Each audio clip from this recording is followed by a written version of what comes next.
bonsoir à tous, très heureux d'être avec vous à Pantin pour cette 7e réunion publique de présentation des grands enjeux de la métropole du Grand Paris. Je m'appelle Olivier Delagarde, habituellement je suis journaliste à France Info et j'assure l'animation de ces réunions. C'est la 7e, je vous disais, 7e réunion sur 12 qui se succèdent à un rythme assez serré. La première, tout a commencé en fait le 15 mai dernier. Nous étions à Nogent pour parler des risques inondations. Puis nous sommes allés à la Halle Pajol, à Paris dans le 18e, pour évoquer la nature en ville. Nous avons ensuite posé nos valises à Clichy-sous-Bois pour évoquer la question des quartiers en difficulté. Comment est-ce qu'on les rénove? Étape suivante, on était à Suresnes, où nous avons parlé de logements sociaux.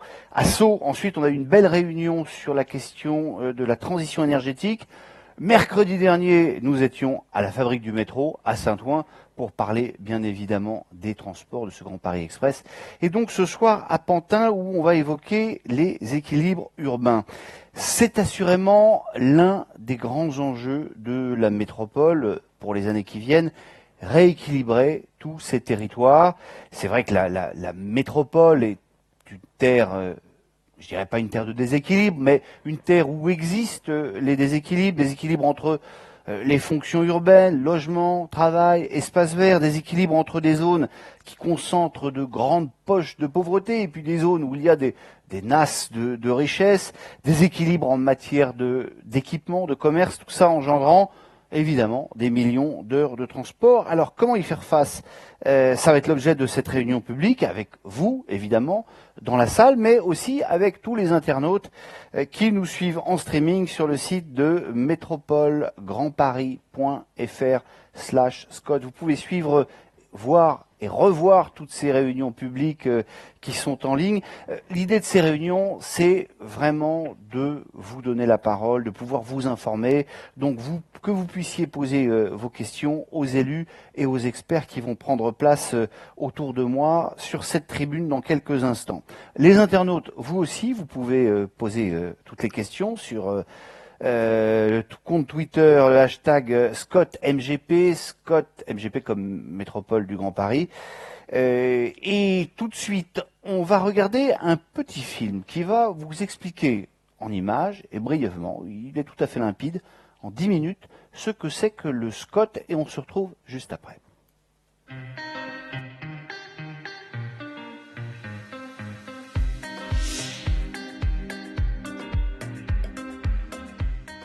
Avec 131 communes, 12 territoires et plus de 7 millions d'habitants, la métropole du Grand Paris fait partie des grandes métropoles mondiales. Et comme toutes les métropoles, elle doit se développer tout en assurant la qualité de vie de ses habitants. Alors pour ce faire, la métropole du Grand Paris travaille sur un SCOT métropolitain. Un quoi? Un schéma de cohérence territoriale métropolitain. C'est un document qui organise le développement de la métropole pour les 15 à 20 ans à venir. Le SCOT ne va pas se faire en un jour. Il est le fruit d'un long processus. Il est élaboré par les élus de la métropole, des communes et des territoires, avec la participation des habitants, des entreprises, des associations, des experts et des techniciens. La concertation avec tous les métropolitains permettra d'alimenter le projet qui sera approuvé définitivement en 2020. À terme, le projet sera voté par l'ensemble des 209 conseillers métropolitains.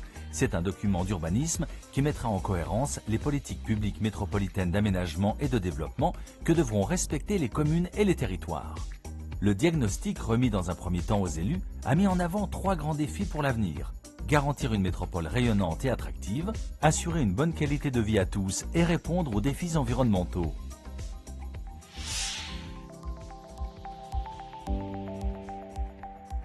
La métropole du Grand Paris est la première destination touristique au monde. Centre culturel international, elle a accueilli 24 millions de visiteurs en 2017. Avec 3 aéroports sur son territoire ou à proximité, elle est au cœur des échanges entre la France, l'Europe et le monde. Les grands équipements actuels ou en projet, comme les universités ou le futur centre aquatique olympique, participent également à son rayonnement et à son attractivité bien au-delà de ses frontières. Véritable moteur économique, la métropole génère à elle seule près du quart de la richesse française. Un dynamisme qui se retrouve dans la grande diversité de ses secteurs d'activité, notamment l'innovation, la recherche, la santé, toutes les formes d'industrie, la logistique, la finance, les médias et la culture, mais aussi par la présence de grands quartiers d'affaires. Cette économie diversifiée est toutefois marquée par des déséquilibres territoriaux importants, avec des taux d'emploi qui vont du simple au quadruple selon les territoires.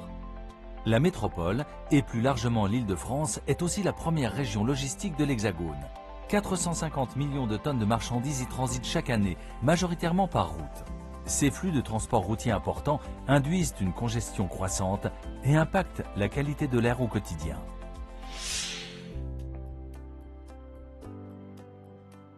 La métropole du Grand Paris concentre près de 60% de la population d'Île-de-France et près de 70% des emplois.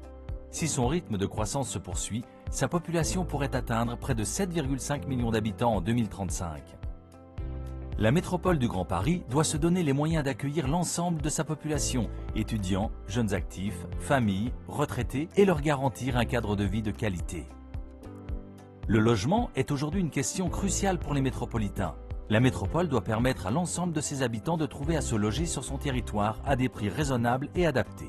Le rééquilibrage de l'offre sur le territoire métropolitain et la construction de nouveaux logements, notamment sociaux, sont des enjeux majeurs. L'État impose un objectif de 38 000 logements neufs par an, dont une part significative de logements sociaux. Quant au réseau de transport en commun métropolitain, s'il atteint aujourd'hui ses limites, de nombreux projets sont en cours pour l'améliorer et le développer. Avec les futures lignes du Grand Paris Express, plus de 60 nouvelles gares vont être créées qui faciliteront les déplacements dans toute la métropole. Ce développement urbain ne doit pas pour autant se faire au détriment des espaces verts et naturels qui participent de la qualité de vie et de la construction d'une métropole résiliente.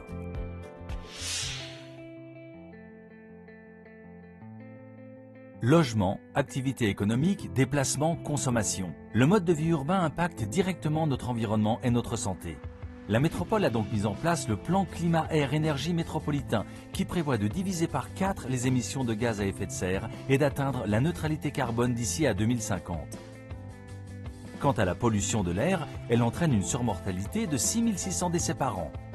Dès juillet 2019, la métropole va instaurer une zone à faible émission dans le périmètre de l'A86 sur 79 communes pour limiter l'accès aux véhicules les plus polluants.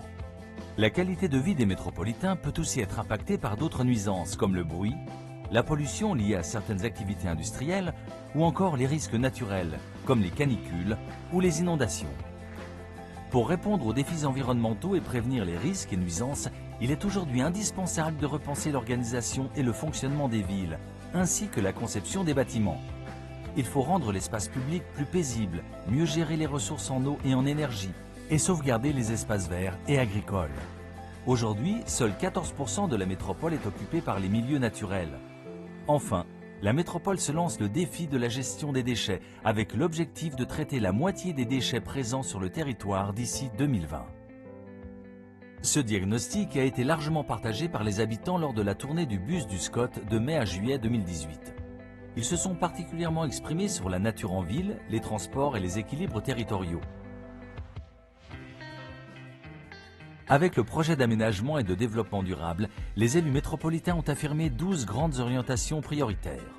Conforter une métropole polycentrique, embellir la métropole et révéler les paysages, permettre aux quartiers en difficulté de retrouver une dynamique de développement, s'appuyer sur les nouvelles technologies et les filières d'avenir, mettre en valeur la singularité culturelle et patrimoniale de la métropole, offrir un parcours résidentiel à tous les métropolitains, agir pour la qualité de l'air, renforcer l'accessibilité de tous à tous les lieux en transport en commun, conforter les fonctions productives et la diversité économique de la métropole, suivre une stratégie ambitieuse d'économie circulaire et de réduction des déchets, organiser la transition énergétique, maîtriser les risques et lutter contre les dégradations environnementales.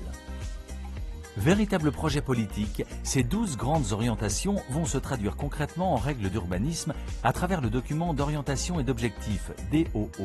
Un document qui servira de référence aux plans locaux d'urbanisme des communes et aux plans locaux d'urbanisme intercommunaux des territoires de la métropole. Aujourd'hui, ce sont ces 12 grandes orientations, ces 12 grands paris de la métropole qui vous sont présentés.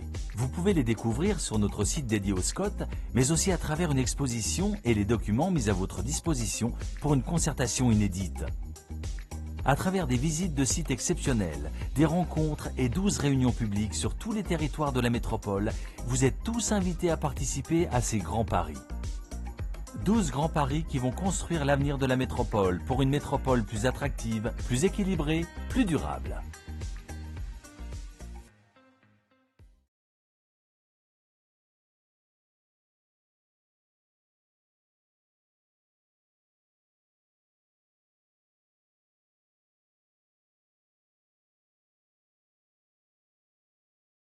Je vais demander à Ivan Iskovitch, Alain Perriès, Sonia Lavadino et Émilie Moreau de venir me rejoindre à cette tribune.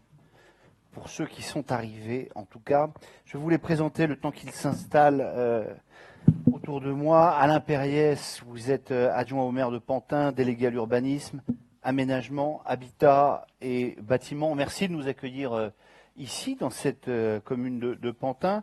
Sonia Lavadino, qui va nous rejoindre d'ici quelques instants, qui est anthropologue et géographe urbaine, directrice du bureau d'études bifluides.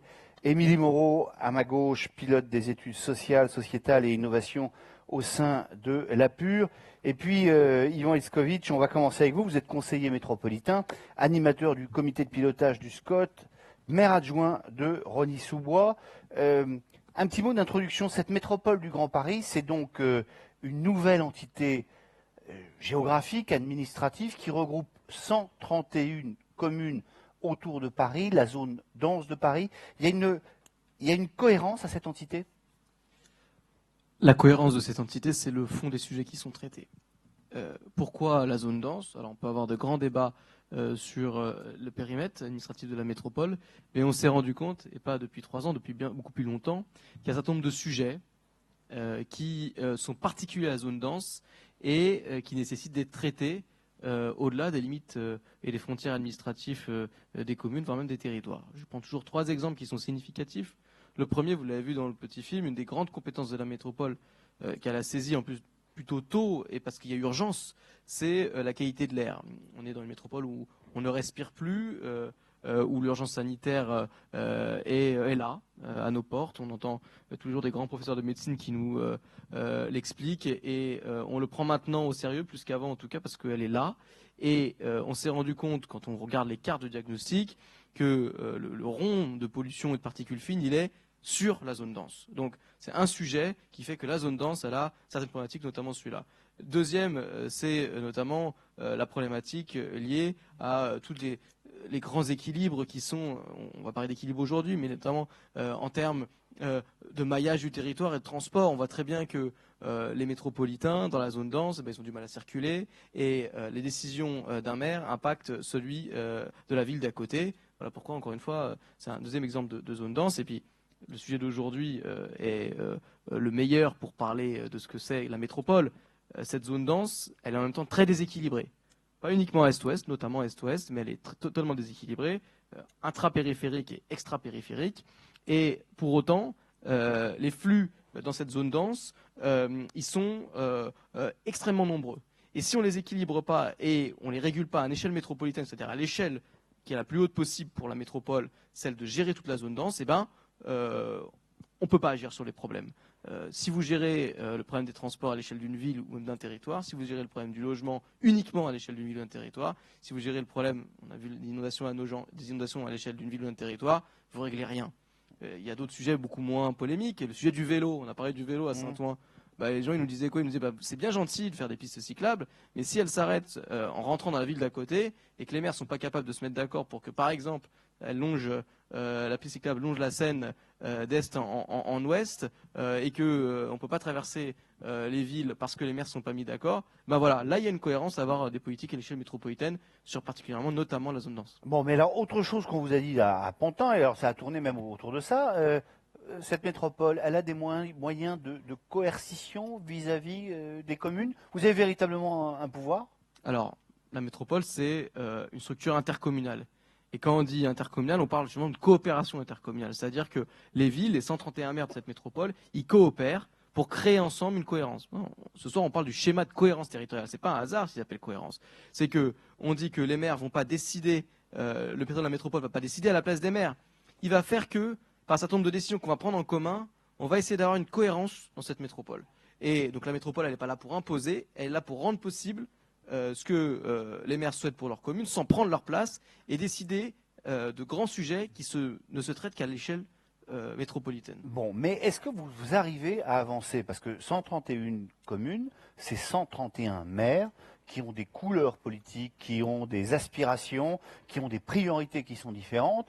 Comment est-ce que vous arrivez à créer une cohérence au milieu de tous ces égos, finalement, quoi? Alors, on y arrive, c'est des petits pas. C'est nouveau pour notamment la zone dense, pas pour les territoires. Ici à Pantin, qui faisait partie d'une intercommunauté depuis bien longtemps et bien avant la création de la métropole, qui s'appelle Est Ensemble. Donc certaines villes avaient déjà pris cette logique, mais d'autres ne l'avaient pas. Et globalement, les villes, les 131 communes de la métropole, n'avaient pas l'habitude de travailler ensemble à 131. Donc c'est vrai, c'est un apprentissage, ça se fait tous les jours, par petits pas. Et la preuve, c'est qu'on est là aujourd'hui. Ça fait un peu plus de 2 ans qu'on a engagé la démarche du schéma de cohérence territoriale. On a eu des débats, on a eu des désaccords. Il y a des grandes orientations qui ont été débattues à l'automne dernier. On a travaillé, on continue à travailler. C'est d'ailleurs pour ça qu'on est là aujourd'hui. Donc tout n'est pas facile, tout ne se claque pas des doigts. Vous le répétez souvent, vous ne l'avez pas dit ce soir, donc je le dis. À Lyon, on a mis 10 ans pour faire un SCOT. Pourtant, il y a 3 fois moins d'habitants que la métropole. On varie un peu, parce qu'au bout de la 7e réunion publique, nous, on essaye à la métropole du Grand quoi. Paris, même si c'est pas notre culture, c'est pour ça que je me permets de le dire, si c'est pas notre culture, de travailler ensemble, et ça n'effacera pas les désaccords, ça n'effacera pas les différences de sensibilité politique. Pour autant, je pense que les urgences qui sont devant nous valent que les 131 élus, les 131 maires, et voir l'ensemble de ceux qui représentent les habitants et ceux qui travaillent dans cette métropole peuvent quand même, sur certains sujets, avancer au service de tous. Alors parlons du SCOT. On l'a compris à travers ce petit film finalement. On a l'impression que c'est de l'aménagement du territoire que vous faites. C'est ce que faisait autrefois la DATAR. C'est ça la philosophie, c'est de tenter de jeter des pistes, des filets sur ce à quoi ressemblera ce territoire dans 15 ans. Totalement. Moi, ce que je dis, c'est que c'est vrai que SCOT, ça parle à personne. Quand vous dites SCOT dans la rue, même à certains élus, SCOT. Ah, ça, je vous confirme. Voilà. Quand j'ai dit que j'allais personne ne connaît. J'allais faire 12 réunions publiques sur le SCOT de MGP, là, j'ai eu un énorme succès quand même. Personne ne sait ce que c'est que le SCOT. Donc moi, je dis tout simplement aux gens, et même certains collègues, eh ben, on dessine avec un crayon, et littéralement, parce qu'on a des cartes dans le SCOT, dans le schéma de cohérence, on dessine la métropole dans 20 ans. Donc c'est l'aménagement du territoire. La loi a confié à la métropole en grande partie l'aménagement du territoire, en tout cas à l'échelle métropolitaine. Après, les territoires gardent une compétence sur ce qui est plus local, mais l'aménagement, il était confié à la métropole, et la métropole, elle prend pleinement cette compétence en disant, avant de rentrer dans l'opérationnel pur, il faut aussi planifier et voir imaginer ce que serait la métropole dans 20 ans. Donc si on voulait rebaptiser le SCOT, Olivier de Lagarde, on dirait, voilà, on dessine la métropole de 2050. Mais ce ne serait pas plutôt à l'État de faire ce boulot? Mais l'État l'a longtemps fait. Et puis l'État s'est aussi rendu compte qu'il ne pouvait pas tout faire déjà, et qu'il y a un principe qui est que même si l'histoire de la France est plutôt centralisatrice, on reconnaît que les élus locaux sont parfois ceux qui connaissent le mieux leur territoire, et que parfois ils ont des bonnes idées, et ça ne veut pas dire que l'État abandonne cette compétence. Dans le cadre de ce qu'on est en train de faire, des travaux qu'on mène, l'État est très attentif à ce qu'on fait. L'État nous donne son avis. L'État nous interroge, l'État nous donne son opinion sur certaines recommandations, des orientations qui sont des orientations qui sont supra-métropolitaines. Donc l'État n'abandonne pas l'aménagement du territoire, mais il confie un peu le crayon au président de la métropole et aux maires qui travaillent avec lui. Ben merci Yvon Itzkovitch. Alain Perriès, à côté, donc je rappelle que vous êtes adjoint au maire de Pantin, délégué à l'urbanisme, l'aménagement, l'habitant et bâtiment. D'abord, merci donc de nous accueillir ici à Pantin. Ce qui vient d'être dit, ça vous parle particulièrement? Vous avez l'impression que vous faites partie ici à Pantin d'une même métropole, alors qu'on sait qu'il y a des territoires qui sont très différents. On va parler des déséquilibres ce soir. Oui, on va parler de déséquilibre, j'espère. Parce que fondamentalement, c'est bien le problème de la métropole. Non, nous, on pense effectivement que la coopération intercommunale est essentielle. qu'on ne peut pas respecter chacun quant à soi, et puis de toute façon, quand on prend une décision, ça impacte l'autre. C'est pour ça que Pantin, dès 2010, ça fait partie des créateurs d'Est Ensemble. Hein. Alors, Est Ensemble, il faut peut-être rappeler... C'est 9 villes qui sont, j'espère ne pas en oublier, sinon je vais me faire tuer. Parlez bien près du micro, s'il vous plaît. Donc, Le Pré-Saint-Gervais, Les Lilas, Montreuil, Bagnolet, Bobigny, Bondy, Romainville, Noisy-le-Sec et Pantin. Et donc, ces 9 villes se sont assemblées, au-delà d'ailleurs des divergences politiques, hein, puisque ça fonctionne, il peut y avoir des désaccords et ils s'expriment dans les votes, c'est normal, mais d'une façon générale, ça fonctionne au consensus. Et il y a un consensus, alors je reviens sur la métropole, qui fait qu'effectivement, on est partie prenante de la métropole et on se sent partie prenante de la métropole, mais il y a un consensus à Est Ensemble, et je dois le dire, c'est qu'on souhaite que la métropole rééquilibre entre l'Est et l'Ouest, parce que cette métropole est complètement déséquilibrée. La réalité, elle est là. Enfin, et il y a une des divergences qui éclate en ce moment à la métropole, c'est le PMHH, hein, le plan métropolitain sur l'habitat, parce qu'effectivement, on souhaite que, disons, l'Ouest parisien pousse un petit peu les efforts pour permettre à l'Est parisien de souffler un peu. Et là, effectivement, c'est un des travaux que la métropole doit avoir, et je suis content qu'on parle d'équilibre, parce que cet équilibre, c'est le moyen de faire en sorte que les habitants se sentent partie prenante de la métropole. Si on reste... Aujourd'hui, ce n'est pas le cas, à votre avis? Ça a besoin d'être affirmé, en tout cas, et les habitants ne se sentiront membres de la métropole que le jour où ils auront le sentiment que habiter Neuilly ou habiter Bobigny, ça ne fait pas de différence. C'est ça la réalité. C'est ça. Si on veut créer une métropole qui a un sens, il faut effectivement que cette métropole, elle ait effectivement le sentiment que les citoyens sont tous partie prenante et tous égaux. Alors avec effectivement les difficultés, et je pense que ça ne se fera pas en un jour. Faut pas être... Ah non, ça je vous confirme. Hein. Ça ne sera pas en un jour. Mais j'ai des séances auxquelles j'ai assisté où j'étais un petit peu surpris. Alors Alain Pariez, ce que vous êtes en train de dire est extrêmement important, extrêmement intéressant. Voilà, sentir finalement faire partie d'une communauté, faire partie d'une métropole. Je voudrais voir ce qu'en pensent nos deux experts, si vous le permettez. Et je voudrais saluer la présence de Sonia Lavadigno. Je rappelle que vous êtes anthropologue, géographe urbaine, directrice du bureau d'études Bifluide, spécialisée en mobilité et développement territorial durable. Vous allez prendre un micro, ce sera plus pratique pour parler. Vous avez entendu ce que vient de dire Alain Pariez. Il parle d'un vrai problème de déséquilibre Est-Ouest dans la métropole parisienne. Vous, les métropoles, vous les connaissez bien dans le monde entier. Est-ce que finalement, ce n'est pas quelque chose qu'on retrouve finalement partout? Dans toutes les métropoles, il y a des zones qui sont plus riches que d'autres, des zones qui sont plus développées que d'autres. Est-ce qu'il y a une spécificité de cette métropole du Grand Paris? Je crois qu'effectivement, cette question du déséquilibre fait partie vraiment inhérente de l'identité métropolitaine. Il y a toujours des déséquilibres dynamiques. La question est plutôt de savoir si, dans les 20 ans, 30 ans, 50 ans, les choses évoluent et que ça prenne de préférence pas des siècles à ce que ça évolue dans le bon sens. Oui, si ça se fait pas en un jour, ça peut essayer de ne pas se faire en un siècle non plus. Voilà. Non plus, quoi. Et la question, c'est est-ce qu'on arrive, et c'est quand même généralement le cas, beaucoup de villes, ce que j'appelle la ville du Don, on voit qu'en fait, des régions qui étaient précédemment un peu défavorisées, en fait, reprennent du poil de la bête, si je peux dire, et deviennent en fait les futurs territoires attractifs de demain. Et j'aurais tendance à dire qu'à Paris, il y a déjà des phénomènes de ce type. On voit déjà aujourd'hui où va la culture, où vont s'installer les créatifs. On voit bien qu'il y a une tendance, plutôt, je dirais, certaines parties de l'Est parisien deviennent aujourd'hui plus attractives. Vu de l'extérieur, je peux vous dire que si je devais, moi, investir, et je parle beaucoup avec des promoteurs, et je leur dis, investissez plutôt à l'Est, quoi. C'est à l'Est que ça se passe. Mais ça demande une certaine vision prospective, et ça demande aussi d'avoir toujours 2-3 coups d'avance, et de ne pas rester sur le présent actuel, et aussi voir que l'équilibre, comment vous dire, la rigidité des uns profite à l'équilibre élastique des autres. Si on sait bien bouger et qu'on sait bien placer ses pions et ses intérêts sur un certain nombre de nouveaux domaines parfois, et pas rester uniquement sur nos cristallisations et sur les défauts ou les choses dont on ne dispose pas et qui étaient peut-être des batailles des années 90 ou des années 2000. Vous voyez ce que je veux dire? Il faut savoir accompagner son temps et je dirais prendre 2-3 coups d'avance pour être dans cette métropole de 2030 ou 2040 au bon niveau. Émilie Moreau, qu'est-ce que vous pensez de... Tenez, regardez, il y a un micro pour chacun ce soir, c'est Royal au bar. Est-ce qu'il y a une spécificité de la métropole du Grand Paris ou est-ce que finalement ces problèmes de déséquilibre, on les retrouve dans toutes les métropoles du monde entier? Ouais. Il y a bonsoir à tous.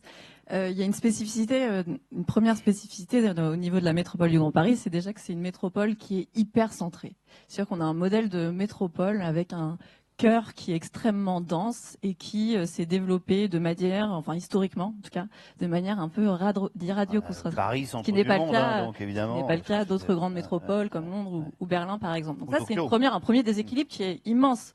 Après il y a eu des développements de centralité au fur et à mesure qui se sont appuyés sur des histoires très anciennes, de bourgs, de villes, avec un patrimoine aussi extrêmement riche, mais avec quand même cette dichotomie très forte entre ce centre très puissant et puis une périphérie peut-être, enfin, qui s'est développée de manière plus progressive. Donc ça, c'est le premier déséquilibre. On a un deuxième déséquilibre extrêmement fort, et ça a déjà été évoqué, un déséquilibre social et économique très marqué, avec des territoires aujourd'hui qui ont effectivement des indicateurs sociaux, économiques qui sont extrêmement différents. La métropole du Grand Paris, c'est la métropole de France qui est la plus inégalitaire. J'avais noté quelques chiffres. On a, entre les plus aisés et les plus pauvres, on a un rapport de 1 à 5, alors qu'il est plutôt de 1 à 3 dans d'autres métropoles. Ouais. Et à l'échelle nationale. Et à l'échelle nationale. On a aussi une pauvreté qui est plus répandue qu'au niveau national, avec des écarts très très importants. Donc on a 17% à l'échelle de 18% à l'échelle de la métropole du Grand Paris, et on passe de 9% dans un territoire de l'Ouest, Grand Paris, Seine et Ouest, pour aller jusqu'à 38% à Plaine Commune, ou 29% ici sur le territoire d'Est Ensemble. Donc on voit qu'on est vraiment dans des équilibres qui sont extrêmement forts. Et c'est ça finalement la raison première, enfin en tout cas une des raisons premières de la création de cette métropole, c'est effectivement pouvoir répondre à cet enjeu très fort de réduction des inégalités sociales et territoriales. Alain Périès, vous êtes dans ce qui vient d'être dit. Finalement, on ne nous parle pas d'une déséquilibre Est-Ouest, on nous parle de déséquilibre entre le centre, entre Paris et finalement sa périphérie. Vous me permettrez d'être quand même. On pourrait parler perplexe. on pourrait parler également des déséquilibres à l'intérieur de la capitale. D'accord, il y a un déséquilibre entre Paris et sa banlieue. Enfin, il y a quand même un déséquilibre au sein de la banlieue entre les Hauts-de-Seine et la Seine-Saint-Denis. Vous m'excuserez du peu, mais ça, c'est parlant, ça, les chiffres sont clairs. Et pour avoir discuté avec des maires de la métropole, on sent bien que c'est encore un sujet qui crispe. Quand on parle de rééquilibrage, certains élus de banlieue, et pas seulement de Paris, Paris fait un petit peu, je ne sais pas qu'ils font un complexe, mais ils essayent d'éviter d'être trop marqués par leur origine de ville-centre. Si, ils font un complexe, je vous confirme. En tout cas, vous êtes gentil de dire qu'ils n'en font pas, mais si. Pour les connaître un peu, ils nous le montrent pas. Mais par contre, effectivement, moi j'ai été, je vous le dis, un peu surpris quand j'ai assisté à des réunions de la métropole de la réaction quand j'ai parlé de rééquilibrage. Et cette réaction, elle venait pas de Paris. Je vous le dis, elle ne venait pas de Paris. Alors je ne vais pas dénoncer mes petits copains, mais elle ne venait pas de Paris. Et donc moi je vous dis qu'effectivement il y a un déséquilibre, et je pense qu'effectivement il existe. Il y a ce premier déséquilibre qui est ville-centre et banlieue. Mais il y a aussi en banlieue et entre banlieues un déséquilibre. Yvan Escovitch, à qui la faute finalement de ces déséquilibres? Alors si on va pas refaire l'histoire de France, mais à la limite, l'histoire de ces 50 dernières années où se sont creusés ces déséquilibres. C'est qui sont les maires, sont la région, c'est l'État, c'est la métropole qui n'existait pas encore Moi, j'ai tendance toujours à penser que ces déséquilibres, parce que là on parle beaucoup des équilibres sociaux, mais pour moi ce ne sont qu'une conséquence d'un certain nombre de choix d'aménagement du territoire qui ont été faits. Et le SCOT, il ne va pas remplacer un certain nombre de politiques, on va dire, conjoncturelles que mènent les communes, que mène l'État pour soit réguler la construction de logements, soit réguler l'accès aux services publics dans un certain nombre de territoires. Vous vous souvenez, Olivier de Lagarde, on était à Clichy-Montfermeil. Ouais. Qu'est-ce qu'il nous disait, le maire de Clichy? Il nous disait, vous vous rendez compte, ça fait que 3 ans que j'ai une piscine et j'ai même pas de cinéma. Bon, Il allait au cinéma chez vous à Rosny-sous-Bois. ça, je voulais pas le dire, mais Ouais, moi je le dis. du coup, on voit très bien qu'il n'y a pas une question d'équipe sociale. Il y a des populations qui sont reléguées à un certain territoire et qui n'ont pas accès à ce qu'on appelle aux aménités. Et voilà. Donc le SCOT, alors moi je suis pas à qui la faute, mais en tout cas le SCOT, moi je vois devant, j'évite de voir derrière. Dans 20 ans, si on applique ce qu'on est en train de prévoir dans le SCOT, eh ben, ce sera plus possible de densifier si on n'a pas d'accès aux aménités. Les aménités, c'est à la fois tout ce qui est les transports, mais c'est aussi les services publics, que ce soit de santé, d'éducation, de culture, etc. Et puis, moi, quelque chose qui me tient beaucoup à cœur, parce que le déséquilibre, il n'est pas que social, et même dans les Hauts-de-Seine, il y a un déséquilibre. Je vais vous en citer un qui doit tous vous marquer, je pense. Moi, je suis un élu de l'Est aussi, mais il m'arrive d'aller dans l'Ouest, et je ne sais pas si certains d'entre vous sont allés déjà se promener à la Défense le samedi et le dimanche sur la dalle. Bah, c'est horriblement triste, moi, je trouve. C'est horriblement triste, en tout cas beaucoup plus triste par exemple qu'à Pantin ou qu'à Clichy-Montfermeil ou qu'à Rosny-sous-Bois. Parce que il n'y a pas d'équilibre des fonctions. L'équilibre. La Défense, c'est même triste en semaine. Hein, moi, Oui, bon. enfin, alors ça, chacun sait. Mais pourquoi ça c'est triste en semaine? Olivier de Lagarde, vous avez raison. Moi aussi, je pense que c'est triste en semaine. C'est parce qu'il n'y a pas C'est d'équilibre. la faute de Le Corbusier. Non, pas seulement. Je vous Eh ben, le dirai. peut-être. Si je pouvais Peut-être. participer à un débat, si- je vous en dirais. Si le Corbusier avait eu Faire un des SCOT, dalles, c'était une hérésie. Mais au-delà des dalles, si le Corbusier avait eu un SCOT métropolitain, où on dit arrêtez de faire des zones avec uniquement une fonction d'habitat, des zones uniquement avec une fonction logistique, des zones uniquement avec une fonction de bureau, peut-être que on aurait pu ce type de déséquilibre. Donc tout ça pour vous dire que, je sais pas à qui la faute, mais que il faut pas voir non plus dans l'aspect rééquilibrage que les rééquilibrages sociaux. En tout cas, c'est peut-être une conséquence. Mais quand on rééquilibre aussi les fonctions, on a un certain nombre de choses qui changent. Quand vous faites venir des bureaux à l'Est, et que vous rééquilibrez un peu, eh ben vous avez un équilibre qui se fait plus, c'est les mouvements pendulaires qui encombrent les transports, le périphérique et pour ceux qui prennent la voiture et puis pour les transports, pour ceux qui prennent les transports en commun. Et puis vous amenez de l'emploi. Voilà. Je pense que moi je conteste pas. En plus, je suis un élu de l'Est, donc c'est vrai qu'il y a des équilibres sociaux. Personne ne le conteste aujourd'hui. Moi, je dis attention, les moyens d'y parvenir peuvent aussi être aussi dans la mixité des fonctions qu'on va se retrouver dans cette métropole. Alors, je vais vous donner la parole là, mais vous continuez à envoyer les premières questions arrivent hein, sur le compte Twitter ScottMGP. Et puis, si vous avez des questions, vous levez la main, on vous donne un micro, hein, vous êtes là pour ça. Mais Sonia Lavadino, vous venez d'entendre ce que vient de dire Ivan Iskovic, qui parle finalement de déséquilibres sociaux qui ne sont finalement que la conséquence de déséquilibres en termes d'aménagement du territoire, de services publics, d'aménités. Donc, il a raison. Je pense qu'il y a effectivement, la question est vraiment une question d'accès au sens large. Et cet accès passe par je suis bien là où je suis et j'ai tout ce dont j'ai besoin et tout ce dont j'ai envie là où je suis. Donc du coup, je suis bien dans mes dynamiques de proximité, dans ma centralité, qu'elle soit périphérique ou qu'elle soit centrale. Et c'est vrai que c'est pas parce que c'est central. Je pense notamment à votre centre central, Châtelet, pour ne pas le nommer, qui pour moi est un désastre aussi grand que la Défense, alors que c'est hyper central. Donc c'est pas parce que vous êtes dans la centralité que vous avez un endroit qui vibre, Qu'est-ce que vous projetez pourquoi vous contestez le Châtelet? C'est le côté nodal du Châtelet ou le centre commercial qu'ils ont fait? Je trouve qu'il y a effectivement beaucoup trop la primeur de la fonction mobilité et de la fonction achat par rapport aux autres fonctions qui seraient plus liées à la rencontre. Vous ne pouvez pas aller avec un enfant à Châtelet. Vous pouvez pas y aller avec votre vieille mère. Vous y allez le dimanche, vous vous emmerdez comme un rat mort. C'est typiquement un endroit où ça va pas. Vous pouvez aller à la messe à Saint-Eustache, mais effectivement, sinon... Vous voyez, et donc la question pour moi, au-delà de est-ce central, c'est est-ce que les dynamiques de proximité, est-ce que les raisons d'être là sont nombreuses et sont fortes et sont agréables et je suis bien et j'ai du temps plein, hein, c'est-à-dire que je suis heureux d'être là, première chose. Donc si on a ça, et ça revient vraiment à ce renforcement des centralités et notamment des centralités polycentriques. Mais la question pour moi, elle est aussi de, du coup, quand on n'a pas ça, comment on peut fournir de l'accès. Alors on parle beaucoup de mobilité, je sais que vous avez déjà fait un débat entier là-dessus, c'est évidemment on a fait un beau débat sur le Grand Paris Express, qui est un truc... Voilà, typiquement, mais typiquement aussi, et je le dis en tant qu'experte vraiment des questions de mobilité, c'est aussi un débat qui commence à être un peu un débat d'hier, parce que c'est un débat du XXe siècle.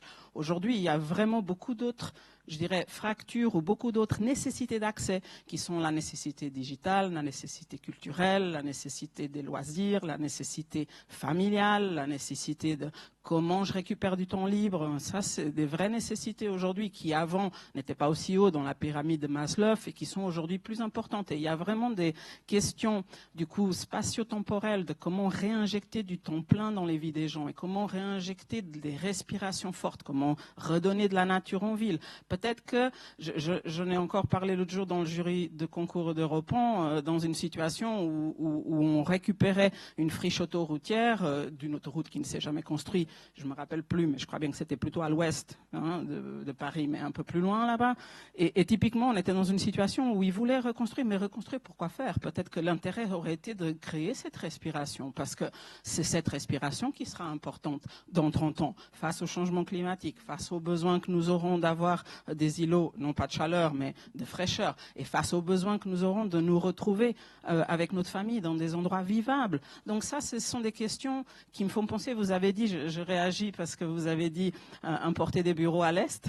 Surtout pas. J'aurais tendance à vous dire, parce que les bureaux, ce n'est plus ça le futur. J'ai des débats sans fin avec De Facto. Je travaille en ce moment sur les souterrains de la Défense, justement. Et je vais vous dire, je suis comme vous. Je pense qu'il faudrait, avant de travailler sur les souterrains, travailler déjà sur la dalle, parce que déjà la dalle... vous êtes d'accord avec moi? Je suis complètement d'accord avec vous. Voilà. Mais pour vous dire que, De facto, mais attendez, les gestionnaires de la Défense... les bureaux, c'est plus l'avenir, on va travailler chez soi, c'est quoi? Effectivement, donc l'association des bureaux européennes, qui est présidée par la Défense à l'échelle européenne, est bien consciente du fait que les bureaux, c'est pas l'avenir. Donc, il faut qu'on réfléchisse plutôt à quel type d'emploi et quel type d'occupation et quel type de valeur ajoutée on va avoir dans cette économie expérientielle qui nous attend dans 20 ans, qui n'est plus une économie tertiaire, qui n'est plus une économie de bureau. Pour vous dire, je prends un chiffre qui n'a rien à voir avec les débats français, je prends un chiffre genevois pour être neutre. Nous, à Genève, on a déjà des vacances qui sont de 15 à 20% sur les bureaux. On sait bien que si on avait ce type de vacances sur les logements, on serait heureux, mais qu'avoir des vacances pareilles quand on est en commercial ou quand on est en bureau, c'est signe d'une économie qui va mal. Et Genève n'est pas la ville qui va mal. Hein. Donc j'attire juste votre attention pour vous dire que parfois, on veut équilibrer, mais équilibrer, il faut savoir comment. Et en tout cas, j'adhère à l'idée qu'il faut beaucoup plus de mixité et qu'il faut beaucoup plus y aller par... On va venir aux solutions, on va venir, en tout cas aux préconisations que vous allez faire, mais je voudrais qu'on termine donc cet état des lieux avec une réaction d'Émilie Moreau. Vous avez entendu ce qu'a dit Yvan Iskovitch sur le fait que ces déséquilibres sociaux ne sont finalement que la conséquence de déséquilibres déjà en termes d'aménagement du territoire. Il a raison ? Je voulais dire par rapport à ça, ce qui est sûr, c'est que, l'objectif, c'est pas de mélanger tous les gens et puis d'avoir un équilibre parfait. Ça a été dit d'ailleurs. C'est l'idée. D'abord, ça n'existe pas. Hein. Voilà, et c'est pas forcément souhaitable. Non, c'est plutôt que tout le monde ait accès aux aménités qu'offre une métropole et qu'on puisse, qu'on se trouve dans l'Est ou dans l'Ouest, qu'on puisse avoir accès à ces services, à ces espaces, qu'on puisse avoir un cadre de vie qui soit le même partout. C'est ça l'idée. Et de ce point de vue-là, je pense que quand même le transport reste un sujet. C'est peut-être un sujet qui a déjà été engagé. Non, mais c'est évidemment, on comprend bien, c'est la pierre angulaire. D'ailleurs, quand nous étions à Clichy-sous-Bois, le maire nous racontait comment avait commencé finalement le début de la fin pour cette ville. C'est parce qu'il devait y avoir une autoroute qui devait desservir la ville, qui était faite pour des classes moyennes. L'autoroute ne s'est jamais faite, le territoire est enclavé et ça a été le début de la fin. Voilà, et je crois que c'est lors d'un précédent débat que le maire de Clichy-sous-Bois, Olivier Klein, illustrait cette idée par les temps de transport de son fils pour aller à l'université. Absolument. C'est Voilà, le c'est même débat. voilà, d'une heure et demie, deux fois. On a fait dans la un journée. débat à Clichy-sous-Bois. Quand on sait voilà que c'est le premier sujet qui fait que les étudiants abandonnent l'université, ces temps de transport qui sont très longs, donc ça reste extrêmement important dans le contexte de la métropole Lyon-Paris. Alors, il y a énormément de projets de transport, on a le RGPE, il y a d'autres projets de tramway, de renforcement des lignes de bus existantes, de mobilité aussi nouvelles, qui finalement, même si elles sont beaucoup discutées, qu'elles font l'objet de pas mal de débats, apportent des réponses dans certains contextes. Donc voilà, c'est un sujet qui aujourd'hui donne lieu à énormément de projets, mais qui doit être encore traité.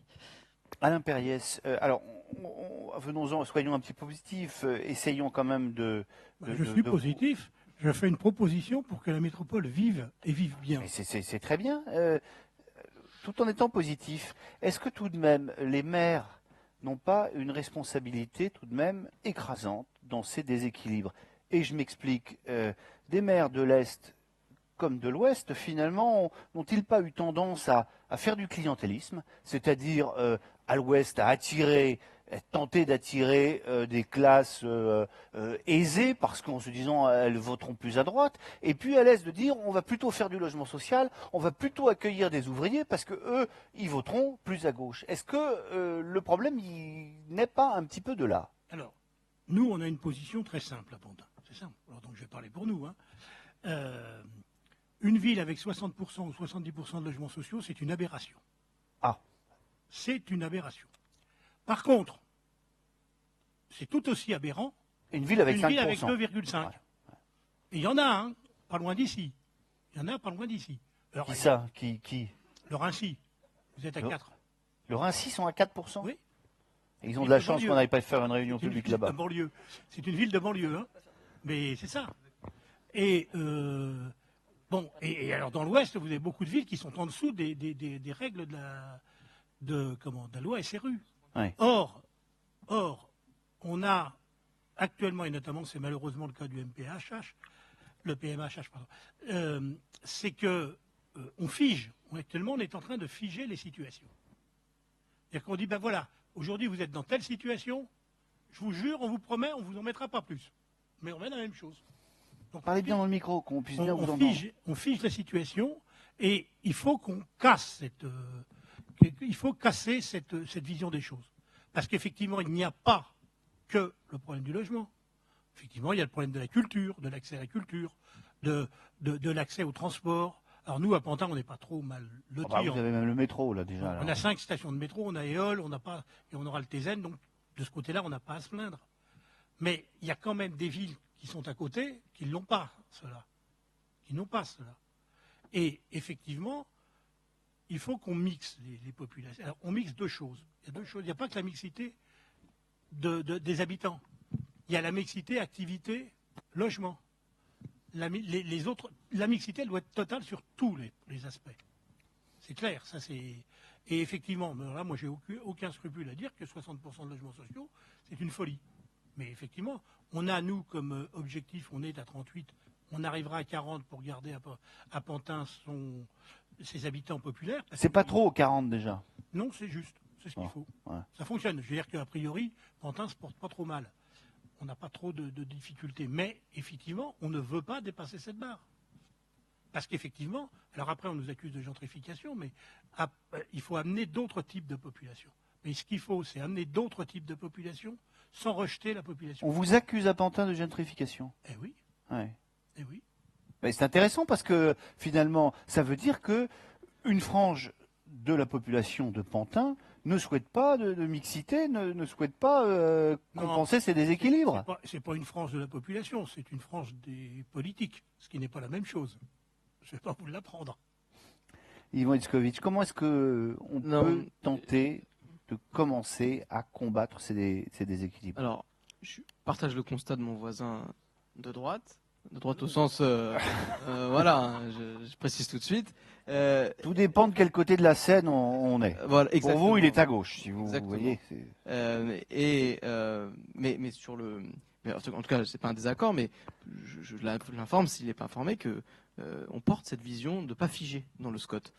Dans le SCOT, la première version qu'on a envoyée à tous les élus de la métropole en disant voilà, qu'est-ce que vous en pensez, on dit clairement, noir sur blanc, c'est marqué comme ça, en français dans le texte, dans les zones. Alors on donne pas de taux parce qu'après on estime que ça sera au PLU et à un certain nombre d'autres règles de venir mettre des taux parce que c'est compliqué aussi. Puis c'est pas le rôle d'un SCOT, mais on dit voilà, dans les zones où on est en excès par rapport à la loi SRU, le fameux 25%, il faut tendre quand on construit et qu'on produit du logement à ce que ce soit du logement qui, quand on est en excès, soit du logement qui vienne renforcer la mixité, ce que vous dites totalement. Et inversement, quand on est dans les zones où on est en carence, parce qu'on ne respecte pas la loi, et la loi, c'est pas la métropole qui l'a faite, c'est l'État, hein, donc c'est le législateur, et ça fait un petit moment, donc personne n'est revenu dessus. Donc la loi elle est largement partagée aujourd'hui, parce que moi j'entends ceux qui la critiquent, mais personne n'est jamais revenu dessus. Et ensuite, quand vous êtes en dessous ce taux de 25%, eh bien vous devez, pareil, contribuer à produire du logement social. Ça on le dit dans le SCOT. Donc on fiche pas la situation, on a donné un cap. Après, vous avez raison, il y aura des questions de chiffres, des questions du plan métropolitain d'habitat et d'hébergement, du PMHH, ce sont des questions aussi. Mais en tout cas, c'est vrai que, c'est faux de dire qu'on fiche parce que dans le SCOT, la volonté c'est pas de figer. Prenez le micro si vous voulez parler. Dans le PMHH, si, vous figez. Donc moi je veux bien que dans le SCOT on fiche pas, mais que dans le PMHH on fige, mais je vois pas comment on va pouvoir travailler si deux documents essentiels de la métropole se contredisent. Alors ils peuvent pas se contredire parce que le PMHH doit être compatible avec le SCOT. Voilà, donc le problème est réglé. Donc je voulais vous dire, on va. Et puis je voudrais déjà un problème de. Je voudrais revenir sur ce que disait Olivier de Lagarde, Sonia Lavadino sur l'équilibre aussi, parce que on peut plus maintenant détacher les sujets quand vous êtes de façon thématique. C'est très dur, on le fait parce qu'intellectuellement c'est plus simple, on fait des réunions. Mais les questions d'équilibre liées à ce qu'on va vivre dans les prochaines années en termes de réchauffement climatique, d'îlots de chaleur, de problèmes de qualité de l'air, on en a parlé tout à l'heure, de grands dérèglements climatiques qui vont induire notamment des intempéries, des choses dont on ne maîtrise pas la gravité aujourd'hui. Si on n'est pas capable, dans le cadre de l'équilibre, de prendre ça en compte, on ne fait pas une métropole qui serait en 2050 neutre en carbone et respirable. Et donc nous, on l'a pris en compte dans le cadre du SCOT. Je vais vous dire quelque chose d'une banalité qui va vous sembler affligeante, mais c'est le cas. Mais au moins c'est simple à comprendre. Quand on veut faire de la verdure, des espaces de respiration, des îlots de fraîcheur, on veut planter des arbres, on veut qu'il y ait de l'herbe, il faut qu'il y ait de la terre. Et il faut du foncier. Parce que là on est d'accord. Et la terre, et on l'a entendu, c'est le cas à Pantin notamment, c'est bien qu'on soit ici, même si c'est à Pantin et même si c'est à l'est, plus on avance dans le temps, plus la terre elle se raréfie, donc elle devient chère, l'espace, et donc plus elle devient chère, plus elle attire les opérateurs économiques. Et c'est normal, c'est pas malsain, c'est parce que plus quelque chose est valeureux, plus il attire notamment ceux qui lui donnent de la valeur pour construire du logement ou du bureau ou autre. Et donc si on ne la protège pas en disant dans la norme, il faut que quand on construit, on laisse tant de pourcentage de pleine terre, selon la zone où on est, eh ben on n'arrivera pas. Et il y aura une concurrence entre les territoires qui sera malsaine. Et au détriment des îlots de fraîcheur et du cadre de vie. Et donc nous, dans le SCOT, on a prévu quelque chose qui paraît une mesure comme ça, pas très grand public, un peu banal, mais quand on regarde les PLU actuels, c'est une grande mesure, entre 10 et 30% de pleine terre selon les zones. Il y a un élu à l'urbanisme ici qui a 60. Prenez un micro, c'est un exemple. C'est un exemple. Parce que Bon. les internautes, ils vous À entendent 60, pas. nous on est à 60 à Pantin. Alors vous êtes à 40% de logements sociaux, 60% de pleine terre, vous êtes Oui. au-dessus de De tout. normes. Eh bien, le SCOT devrait totalement vous aller alors. Bon. Est-ce qu'il y a des questions dans la salle là? Vous n'hésitez pas, parce qu'après on m'accuse de ne pas vouloir prendre les questions de la salle, ce qui est une accusation absolument sans fondement, je tiens à vous le dire, mais enfin voilà. J'ai une question en tout cas qui est arrivée sur le fil Twitter. Concrètement, comment remédier à des déséquilibres qui se sont développés, le politique a-t-il vraiment de l'influence sur ces phénomènes? Émilie Moreau, c'est un problème politique 100%? C'est le politique qui a la possibilité d'agir? Déjà, moi, je voulais dire une chose, parce qu'on parle beaucoup de déséquilibre, on parle beaucoup de là où on habite, là où on travaille, mais en réalité, aujourd'hui, le fonctionnement, la vie des gens, elle est métropolitaine. Elle est pas, enfin voilà, j'habite à tel endroit et en fait je travaille à tel autre et puis je passe mes temps de loisirs dans encore un troisième endroit.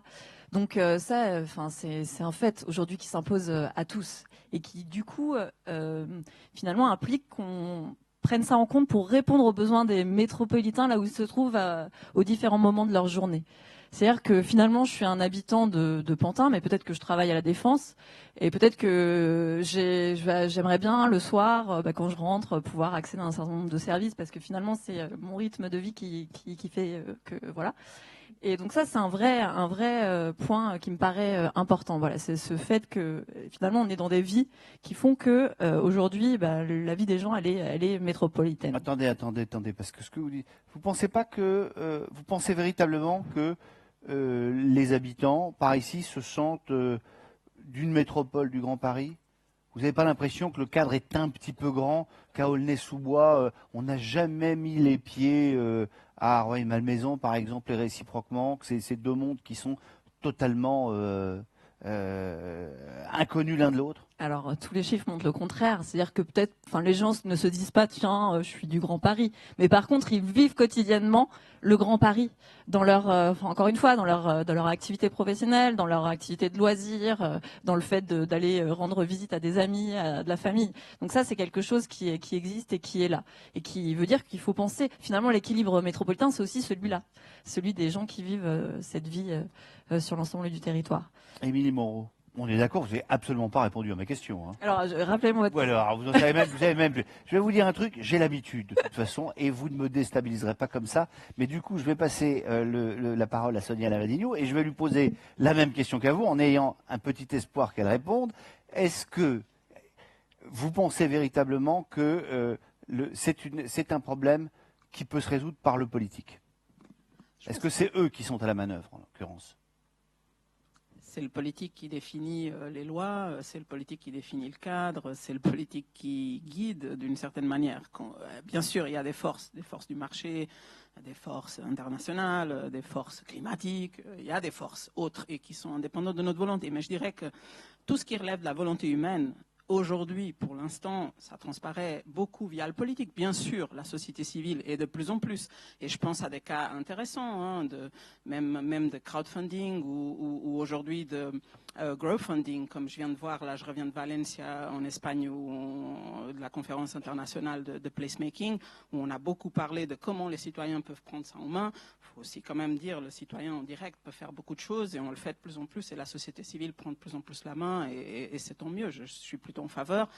Mais il y a énormément de choses où c'est encore le politique qui aura la main, et je pense que c'est plutôt une bonne chose, et je suis en faveur que le politique reste fort et qu'il avance, parce que le temps politique, on dit toujours, est un temps court. En même temps, vu les urgences qu'on a, il vaut mieux d'une certaine manière, parce que maintenant, il ne s'agit pas de planifier pour 20 ans et figer quoi qu'il se passe, parce que d'ici 2050, les changements sont tels, les accélérations sont telles, les demandes dans les modes de vie sont telles.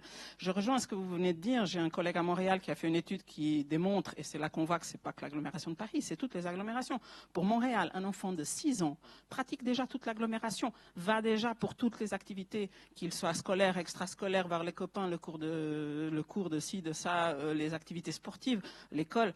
Toutes ces choses font qu'un enfant de 6 ans déjà, il pratique déjà toute la métropole, il n'est pas dans sa commune uniquement. Donc, pour moi, la question, elle n'est pas que d'aller au centre. On voit que typiquement, c'est tout le problème des transports publics, c'est qu'ils sont toujours encore concentrés sur le centre. Mais il y a tellement de centres. Vous l'avez dit, la piscine, le cinéma, c'est à côté. C'est la commune d'à côté où on va. Et la question pour moi, c'est plutôt comment... le cinéma, c'est pas politique, là. Comment on va, je dirais, faire ce rayonnement sur les villes d'à côté. Mais le cinéma n'est pas politique, mais donner l'accès au cinéma est un geste politique. Dire qu'on a besoin d'être plus connecté à la commune d'à côté que forcément au centre de Paris, ça c'est des gestes politiques. Et il faut que les communes s'entendent justement pour, favoriser cette proximité avec les communes de leur grand secteur. Je vais dire ça comme ça, parce que quand même, les diagonales, elles existent, mais elles restent rares par rapport au rayonnement dans les 10 km, dans les 20 km autour. J'entends une mini bronca parce que j'ai dit que l'installation du cinéma, c'était pas politique. Là. Mais pourquoi? Expliquez-moi pourquoi est-ce que... Tout simplement parce qu'il existe des syndicats, des cinémas municipaux ou d'agglomération. Il y a notamment, À Romainville, par exemple, il y a le fameux cinéma où Eddie Mitchell faisait sa dernière séance. séance. C'est là. Eh ben oui, c'est un cinéma qui est géré par la communauté d'agglomération. Oui, mais enfin, c'est pas le. Attendez, pardon. Il y en a 7 moi, communes en France. je veux bien que vous soyez tous contre moi. J'ai l'habitude, c'est pas grave. Mais vous n'allez pas me dire que la majorité des cinémas dans ce pays sont des cinémas qui sont financés par le politique. C'est simplement, ce sont des acteurs économiques privés. Non, c'est pas ce que je vous dis, mais je vous dis que c'est là où on voit le rôle du politique.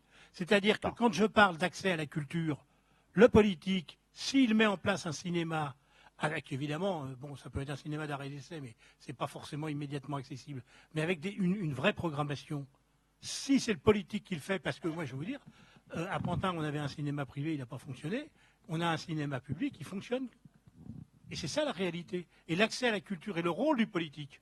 Quand on parle d'accès à la culture, là, on l'a. Et moi, je suis de ceux qui pensent que heureusement que le politique a quelque chose à faire.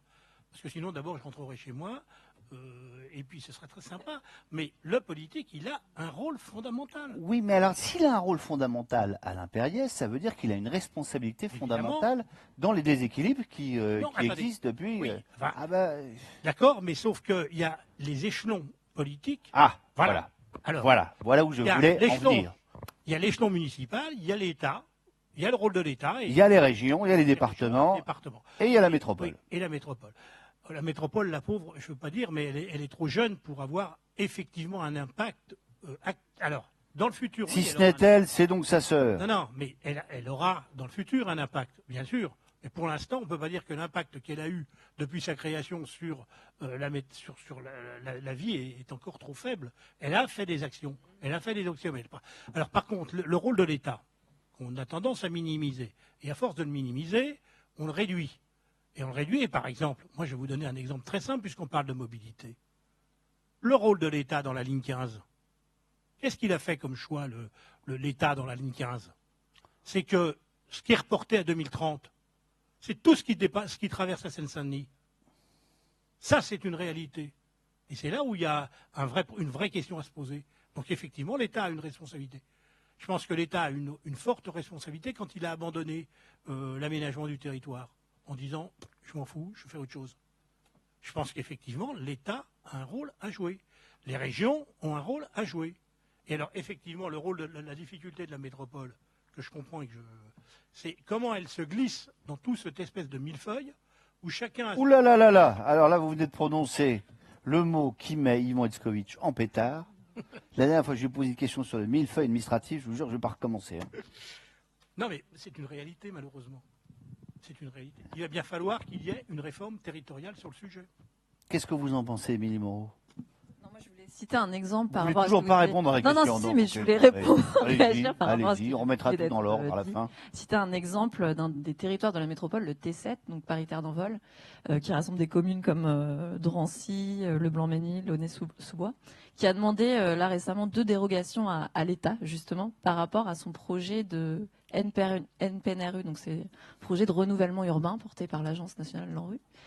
Et en fait, la loi prévoit que les logements, quand ils sont démolis, soient reconstitués, donc en dehors des quartiers prioritaires, dans un souci de rééquilibrage, mais à l'échelle du territoire. Sauf que quand on est dans un territoire qui est qui est très homogène en termes sociaux, finalement, ça contribue pas au rééquilibrage. Donc là, ce qu'a demandé le territoire, c'est d'une part de pouvoir reconstituer la moitié des logements dans les quartiers concernés pour que les habitants puissent bénéficier de ce projet, qui améliore leur cadre de vie, qui puissent finalement y accéder, et que l'autre moitié soit reconstituée en dehors du territoire qui compte beaucoup de logements sociaux. Et donc voilà, je voulais illustrer, parce que là, quand on parlait on a vu ça d'ailleurs à Clichy, politique, sur la responsabilité des politiques, sur la responsabilité de l'État, des régions, des départements, des communes. Alors, bon, d'accord. C'est un vaste sujet. Non, par contre, je voulais dire, tout à l'heure, pendant la visite de Pantin, on a eu vraiment beaucoup d'exemples justement de volontarisme politique pour créer de la mixité des fonctions dans les programmes, pour créer aussi de la mixité sociale avec, vous l'avez évoqué, donc un taux de logements sociaux extrêmement élevé dans les opérations privées. Et puis par rapport à ce que vous disiez sur le fait qu'il y a aussi de l'initiative privée, l'initiative citoyenne. Il y a un exemple de projet à l'échelle métropolitaine qui est l'Arc de l'innovation, dont on voit que là, finalement, le politique est intervenu sur une dynamique qui s'était déjà installée, donc de rééquilibrage à l'est, avec un écosystème de l'innovation qui finalement se développait à cheval, enfin sur le Grand Est, là, à cheval entre Paris et puis les communes limitrophes, les territoires d'Est Ensemble aussi, de pleine commune, au sud de Grand Orly, et donc avec un écosystème de l'innovation qui se développait, et avec finalement les territoires qui sont mis ensemble pour accompagner cette dynamique et en faire une dynamique qui serve les territoires et notamment les questions d'emploi et de formation des jeunes. Sonia Lavadinho, sur la responsabilité des politiques, est-ce que le problème de l'État, de la France, pardon, c'est cette subdivision administrative, État, région, département, communauté de communes, commune, est-ce que c'est ça qui pose problème finalement, qui empêche d'avoir une politique suffisamment ambitieuse et une politique d'ensemble? Je crois que les millefeuilles, c'est assez classique. Nous, on en a en Suisse, il y en a partout. Moi, je vois ça partout. Ça a d'autres noms, mais c'est toujours comme ça. Et on en rajoute toujours une couche. Et le problème principal est qu'on n'en enlève pas. C'est-à-dire qu'on en rajoute, on en rajoute. Mais pour moi, le problème, il va au-delà. Bien entendu, vous avez dit décider à 131. Ça me paraît assez difficile de décider à 131. Il va falloir, disons, se mettre d'accord surtout sur les priorités, les tectoniques des plaques, où est-ce que ça bouge pour mon territoire, pour mes territoires, pour mon grand secteur. Et je pense que ce qui est important dans cette tectonique des plaques, on voit bien, c'est comme dans la vraie vie, hein, les continents bougent, ils ne bougent pas tous dans le même sens, mais qu'au moins le continent, il aille dans le bon sens, quoi. Je veux dire qu'au moins, on va dire le Grand Est ou le Grand Ouest ou le Grand Sud, ou enfin bref, hein, le Grand Paris, quoi. Mais j'entends qu'aller tout le monde, les 131 dans le même sens, ça va demander vraiment beaucoup, beaucoup d'efforts. Et la question, c'est vraiment cette hiérarchisation, cette priorisation. Je reviens à la question du temps, parce que pour moi, vous l'avez dit, vous avez mis le doigt dessus avec l'histoire de l'État. Quand l'État renvoie à la Saint-Glinglin un truc qui est pour vous important, c'est là la responsabilité des élus, de ne pas lâcher quand c'est un truc important. Un truc important au sens que c'est important que ça se fasse dans les 10 ans ou dans les 15 ans, et que c'est important que justement ce ne soit pas remis au calendrier grec, quoi. Et c'est finalement l'enjeu d'un SCOT, c'est que ce qui n'est pas inscrit dans le SCOT à ce stade aujourd'hui ne se fera probablement pas en 2050. Et mon problème, il est plutôt là. C'est toutes les choses qu'on laisse en dehors. C'est pas tous ces débats qu'on aura des milliards d'heures à discuter de ce qui va dedans. C'est plutôt qu'est-ce qu'on va laisser en dehors. Parce que ce qui sera en dehors, là, on aura un vrai problème. Yvan Iskovic, vous avez laissé beaucoup de choses dehors? C'est ce que j'allais dire. On n'a rien laissé dehors. On n'a rien laissé dehors, pourquoi? À Pantin, ils sont tous au-dessus de la moyenne, et le Scott, il n'a rien laissé dehors. Non, on n'a rien laissé dehors, je ne dis pas par manque d'humilité, je dis parce que, en réalité, tout se tient. Et c'est vous qui l'avez mis en la valeur tout à l'heure avec l'histoire des équilibres en termes de qualité de vie. Pourquoi je dis qu'on n'a rien laissé dehors? Parce qu'on est parti de choses assez simples. Très simples, et n'importe quel citoyen dans la rue, on a été d'ailleurs, avec un bus, on a été dans toute la métropole, dans toute la métropole. Et les gens, alors on n'a pas vu les 7 millions et demi d'habitants, hein, mais les gens, ils vous disent quoi? Ils vous disent, moi je veux un cadre de vie de qualité, ils vous parlent très peu d'attractivité, ils vous parlent beaucoup de cadre de vie de qualité, je veux que mes enfants puissent aller à l'université peut-être en moins de 2 heures, je veux pouvoir me loger à des prix abordables en fonction de mes revenus. C'est pas très compliqué. Et donc à partir de choses assez simples, c'est pour ça que je revendique une certaine humilité et modestie là-dedans, c'est qu'on est parti de choses assez simples, sur lesquelles on a par contre été plus dans la complexité et dans la technicité. Je donne un exemple. Aujourd'hui, on parle d'équilibre, mais les équilibres en termes de climatique et écologique sont importants. Les gens aussi nous interrogent sur les problèmes de stationnement. Il n'y a pas un élu en Seine-Saint-Denis ou en métropole, parce qu'on est dans une zone dense, qui vous alerte pas dans chaque réunion sur le stationnement. Monsieur le maire, il y a un problème de stationnement. Bon. Et ben, dans le SCOT, on en parle du stationnement, mais on en parle à la façon dont on veut qu'il soit en 2050, c'est-à-dire qu'il soit adapté à l'offre de logement, qu'il ne soit pas imperméabilisant pour les sols, que si on fait du parking, notamment en silo, en étage, comme on peut le voir dans Paris, eh ben, il faut qu'il soit mutable en autre chose assez rapidement, et ça, on le prévoit aussi. Pour vous dire qu'on est parti de choses assez simples, en allant dans le détail. Alors, on a peut-être oublié des choses, mais les grandes idées, on n'invente jamais rien. Les grandes idées, elles sont là. Les gens, ils veulent vivre avec un cadre de vie acceptable, et en même temps, il y a des données qui nous sont imposées. Moi, j'entends tous les élus parler comme d'un épouvantail de la densité, de l'intensité urbaine. Nous on l'appelle l'intensité, j'en appelle pas la densité. L'intensité urbaine en disant mais la densité, mais je regrette. Mais vous avez parlé tout à l'heure de concentrique, mais la densité on l'a subie, c'est-à-dire que c'est pas ni l'État dans le bureau du ministre de l'aménagement du territoire ou ni le préfet qui a un bouton où il modifie la densité. La densité, elle vient parce que les gens, ils cherchent l'emploi, ils cherchent les études pour les enfants, ils cherchent le logement et ils se rapprochent des centres de pouvoir, de décision, de vie économique. C'est pas quelque chose qui est totalement dirigé. Et cette densité, on a deux choses face à une vague. Soit on la prend en pleine figure, c'est plutôt dangereux, soit on surfe dessus. Et on a considéré que, en tout cas, notre devoir, c'était de surfer dessus au sens où on la prévoit, on l'organise, on dit, ok, elle fait de la densité, mais pas en imperméabilisant les sols, pas en prévoyant des zones avec des paquets de logements sans transport, sans commerce, sans cinéma, sans piscine. Voilà. Ce Scott, il n'est pas là pour dire il faut densifier la métropole. Il dit la métropole, de toute façon, dans les 20, 30, 50 prochaines années, elle va se densifier. Ce serait peut-être étonnant que ce ne le soit pas. Comment on en fait de cette densité quelque chose qui ne va pas dégrader la qualité de vie, qui est déjà assez dégradée aujourd'hui quand on entend les métropolitains. Donc, je voulais vous dire que oui, on s'inscrit dans cette logique. En tout cas, vous êtes conscient de la responsabilité qu'évoquait Sonia Lavagno en disant voilà, il faut absolument que ces problèmes soient dans le SCOT. Mais je vais vous faire une confidence, puisqu'on est entre nous et que les internautes nous regardent, ils dorment à ce moment-là. Non, ils sont là, les internautes, ils posent des questions. Je suis frappé à chaque fois dans ces discours. On a, et je ne le dis pas uniquement pour ce soir, des experts qui connaissent leur sujet et qui nous disent vraiment des choses pas pour nous faire plaisir. Ils disent voilà, ça va pas, ça va, etc. Et moi j'entends le discours aussi un peu frileux, ça tombe d'élus qui disent oulala, le Scott, après 2020, puis en 2020 on dirait, puis après 2021. Non mais pas vous, mais voilà, mais on les entend. Pantin, vous êtes on entend ces petites musiques. Mais c'est des gens, vous parlez de responsabilité, Olivier Lagarde, qui n'ont pas le sens de la responsabilité. Qu'est-ce qu'ils vous disent les experts de tous les domaines? Qu'est-ce qu'ils vous disent les aménageurs, les architectes, tous ceux qui construisent la métropole? Ils vous disent mais attendez, il y a urgence, pas une urgence chronologique, il y a une urgence de s'atteler au sujet. Bien évidemment, ça prendra du temps, mais si on s'y prend pas maintenant, quand est-ce qu'on s'y prendra?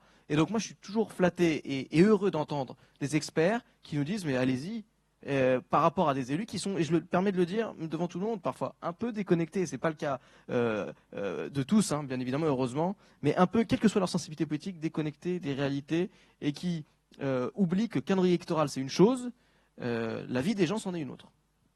Il y a une question là-bas. Monsieur, allez-y. Oui, bonsoir Xavier Pignat.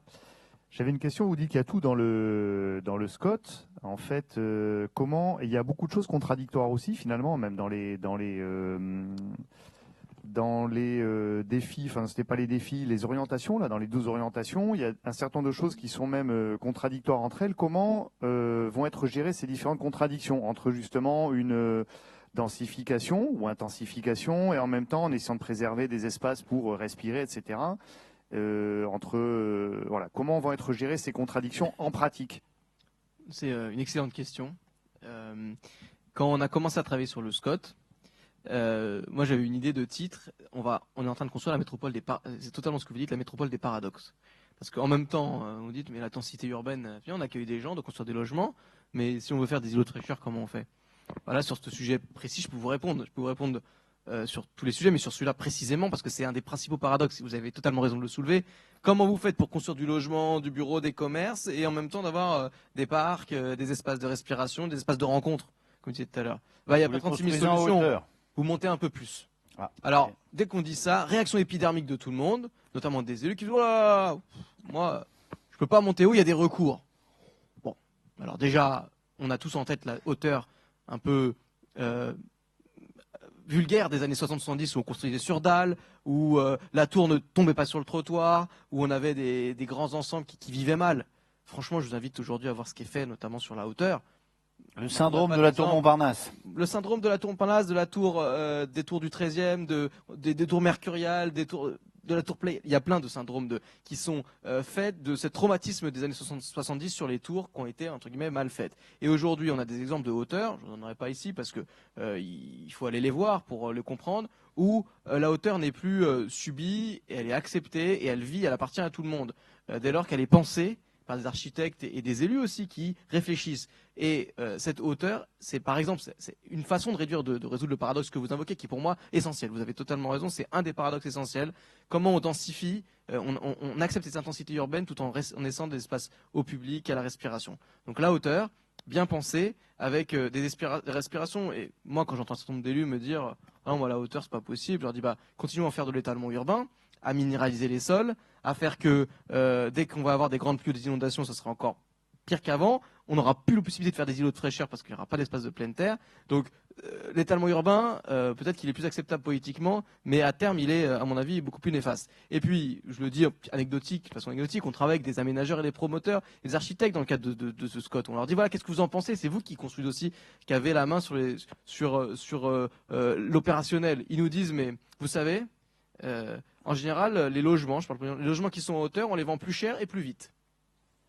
Ça veut dire que, et je le redis, il y a un certain nombre de réactions épidermiques d'élus qui ne sont pas en phase avec ce que vivent les métropolitains. Et donc, je vous donne une réponse, je suis désolé, je ne peux pas vous donner tous les paradoxes, mais vous avez mis le doigt sur un truc, un point essentiel, c'est on a des paradoxes, et ce qu'on se propose avec le SCOT, c'est d'essayer, avec humilité, d'y répondre. Vous voulez réagir de ce côté-ci de la table? Et puis vous avez une question, et il y a une question aussi de monsieur, on va toutes les prendre, il n'y a pas de problème. Je crois que ce qui est important, c'est de voir que vraiment aujourd'hui, il y a beaucoup de paradigmes qui ont changé. Je rebondis sur la hauteur parce que je reviens de Milan où j'étais il y a 10 jours pour la conférence du monde. Vous êtes tout le temps en balade quand même. Hein. Beaucoup, je suis hyper mobile. À Valence, et du coup, ça permet de voir vraiment votre bilan carbone, là, attention. Je suis en train le plus possible et oui. mais en retard. Mais cela dit, pour vous dire que la Vertical Forest là, qu'ils ont fait à Milan, ce qui m'a le plus frappé en faisant le tour de cette tour et en enregistrant du coup, parce que j'ai carrément sorti mon portable pour enregistrer, c'est tous ces oiseaux quoi. C'était incroyable. C'était en effet une forêt à elle seule. Je n'ai jamais entendu autant d'oiseaux en ville que sous cette tour. Et puis, ce qui est fascinant, c'est le fait qu'ils aient gardé avec beaucoup de délicatesse toute une rue avec des petits immeubles minuscules qui étaient là au milieu, quoi, au milieu de ce truc, un peu bazar. On se dit, mais pourquoi ils ont gardé ça? Eh ben, parce qu'il faut aussi faire ça, construire la ville sur la ville, garder des choses. Et c'est pas parce que vous avez de la hauteur que vous n'êtes pas capable de garder des centralités qui ressemblent à ce que nous, dans notre cœur, on appelle un centre. Et je pense que c'est très important qu'on refasse, qu'on apprenne à refabriquer cette urbanité. Et comme je vous disais au début, à vraiment créer ces lieux où les gens aiment être là. Je fais un exercice souvent. Yvan Escovitch me dit, je bois du petit lait. Quand j'interviens dans les villes, souvent, le premier exercice que je fais en diagnostic, c'est que je fais dessiner un truc tout simple. Je fais dessiner aux gens des cœurs. Là où ils aiment, ils dessinent des cœurs roses, et là où ils détestent, ils dessinent des cœurs brisés. Et ben, quand je montre cette carte aux élus, ils pleurent presque, parce que c'est tellement vrai. C'est-à-dire, c'est tellement vrai, on voit tellement ces fractures, et ces fractures sont vraiment liées à la manière dont les gens s'approprient ou pas les espaces. Et là-dessus, on voit vraiment, quand on touche le doigt sur les cœurs brisés, les gens ils disent « Oui, je sais, ça c'est un problème, on aurait dû s'occuper depuis longtemps. Oui, je vois bien, ce cœur brisé, ça c'est un laideron. Oui, c'est vrai, nous on s'occupe toujours de notre top modèle. On refait toujours la super place du village, place de la mairie ou place de l'église. Mais c'est pas de celle-là dont il faut s'occuper. Et il y a vraiment besoin, je dirais qu'on recentre sur les désirs citoyens et sur les besoins citoyens et qu'on entende, je pense que les dispositifs sont là, tous les dispositifs de concertation sont là, tous les dispositifs d'écoute citoyenne commencent vraiment quand même à être bien là. Mais la question, c'est vraiment passer à l'action et passer urgemment à l'action, mais passer de manière, comment dire, on ne peut pas, en tant qu'élu, je travaille beaucoup avec des élus qui montrent des PPI, là, des plans pluriannuels d'investissement avec des centaines de lignes, des milliers de lignes. Et je leur dis, mais c'est pas possible, en 5 ans, vous n'arriverez jamais à faire ça. Choisissez-en 10 et faites ces 10 et utilisez vos millions à bon escient et faites en sorte que ces trucs se voient et que ça change la manière dont les visiteurs et les gens de chez vous perçoivent, ah, mais cette ville a vraiment changé. Oui, là, je vois vraiment que ma qualité de vie s'est vraiment améliorée. Donc, prioriser vraiment. Émilie Moreau. Oui, et par rapport à cette question de comment, finalement, enfin, ce paradoxe que vous souleviez, comment on intensifie des usages d'activités sans finalement grignoter encore du foncier. Dans le SCOT, il y a aussi beaucoup le fait de réinvestir l'existant. Et ça, c'est finalement une orientation qui est extrêmement forte sur le fait de développer des usages, développer de nouvelles activités dans des lieux qui existent, qui sont soit vacants, soit sous-utilisés. Il y a énormément d'expériences déjà qui ont lieu, mais ça peut être soit des équipements. On avait l'exemple du refuge que vous avez présenté tout à l'heure à Pantin, qui a été réinvesti. Il y a des anciens immeubles tertiaires aussi qui sont vacants. On en a un certain nombre en Ile-de-France ou dans le Grand Paris. Donc là, il y a vraiment une orientation forte qui est de finalement partir de ces lieux, les considérer comme étant des lieux ressources et voir comment les utiliser pour sans finalement développer, enfin créer de mètres carrés nouveaux. Je rebondis juste là-dessus pour dire que les friches d'ici 5-10 ans, c'est plus celles auxquelles on pense. Hein. On a longtemps travaillé, les friches ferroviaires, les friches portuaires, les friches industrielles. Aujourd'hui, les friches, c'est les bureaux, les routes. Et il va falloir qu'on empoigne ce sujet à bras-le-corps. Une ville, normalement, elle a des centaines, voire des milliers de kilomètres de routes. Moi, là, on vient de remettre, vous le savez, c'est en ce moment au pavillon de l'Arsenal, l'exposition sur les routes de Grand Paris. J'étais dans un des consortiums qui a travaillé là-dessus. On voit que ça, c'est vraiment le sujet qui va nous occuper d'ici 2050. C'est qu'est-ce qu'on va faire de tout ce réseau viaire, qu'est-ce qu'on va faire de tous ces espaces publics qu'on va regagner, que ce soit parce que avec l'arrivée... Parce qu'on n'aura plus de voitures. Je dis pas ça forcément. Je pense qu'on aura en tout cas des villes beaucoup plus multimodales dans lesquelles on va se déplacer avec beaucoup plus de moyens de transport et beaucoup plus de vitesse que celles qu'on a en ce moment. Vous savez, comme moi, ces débats sur les micromobilités en ce moment, avec tous les véhicules type trottinette électrique. Oui, et autres. Mais dans le futur, les exosquelettes, par exemple, qu'est-ce que vous allez faire là quand la mamie à exosquelette va dépasser la mamie qui marche tout court à 2-3 km/h? Vous lui dites quoi? Vous lui dites qu'elle marche sur la chaussée, et qu'est-ce que vous allez faire, vous, en tant qu'élu, quand la mamie ne voudra pas vous élire? Ça, c'est une vraie question.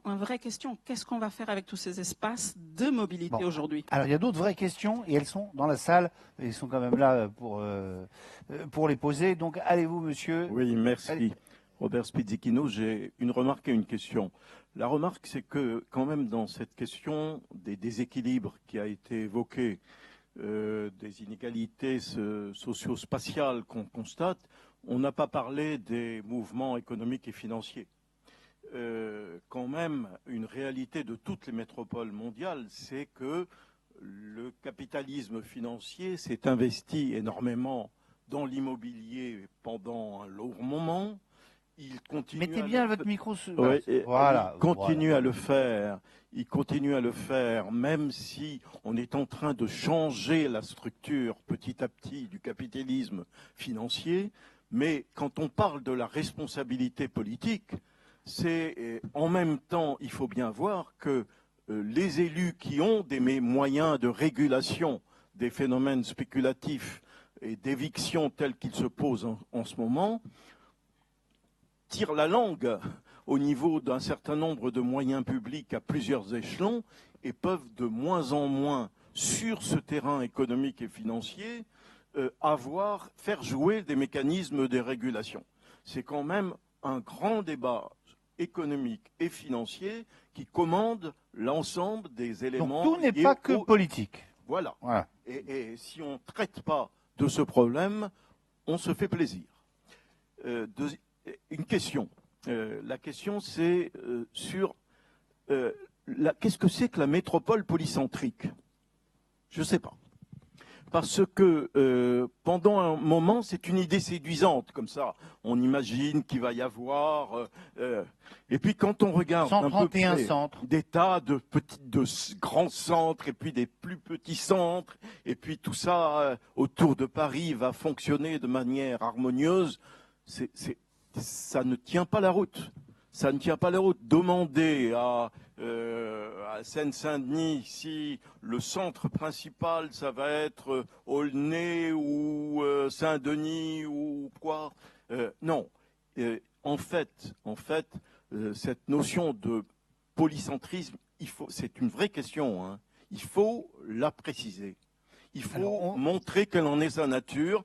Et un certain nombre de travaux qui ont été faits montrent que il y a certainement des restructurations dans la métropole à faire il y a d'autres choses qui sont ce que disait Madame sur la centralité, sur la nécessité de conforter la centralité sur le plan urbain, mais la structuration générale de la métropole, je doute, quant à moi, qu'elle se fasse sur un polycentrisme dont on ne voit pas les contours.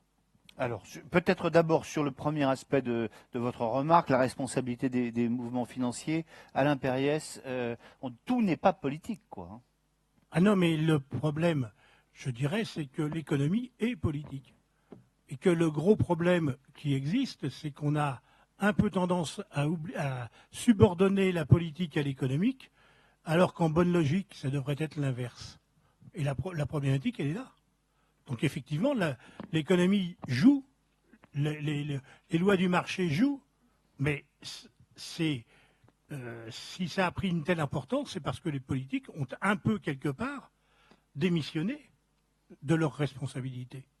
Parce que entendre, de toute façon, les politiques, vous êtes gentils, mais c'est comme ça, on ne peut pas faire autrement, parce que l'économique dit, parce que le marché dit, parce que... on l'entend tous les jours, hein. Voilà, et c'est la réalité. Ivan Itzkovitch, alors sur cette métropole polycentrique, hein, je le disais presque comme une boutade, est-ce que c'est une métropole avec 131 centres, comme les 131 communes qui la composent? Vous avez raison de demander des précisions sur la notion, et d'autant plus que dans la tête d'un certain nombre d'élus, elle recouvre des réalités différentes. Vous avez raison. Alors on a pris un parti, parce que nous on prend parti, on décide, on ne fait pas de l'eau tiède. Elle a un synonyme qui est à mon avis beaucoup plus adapté que polycentrique dans le SCOT, on l'appelle la métropole du quart d'heure. Et ça c'est plus facile à comprendre et même plus concret. Ça veut dire quoi ? Expliquez-nous. Ça veut dire quoi ? C'est assez simple en réalité. Ça veut dire que on pense qu'une métropole elle est vivable quand chaque métropolitain est à un quart d'heure à pied des différentes aménités qui constituent sa vie quotidienne.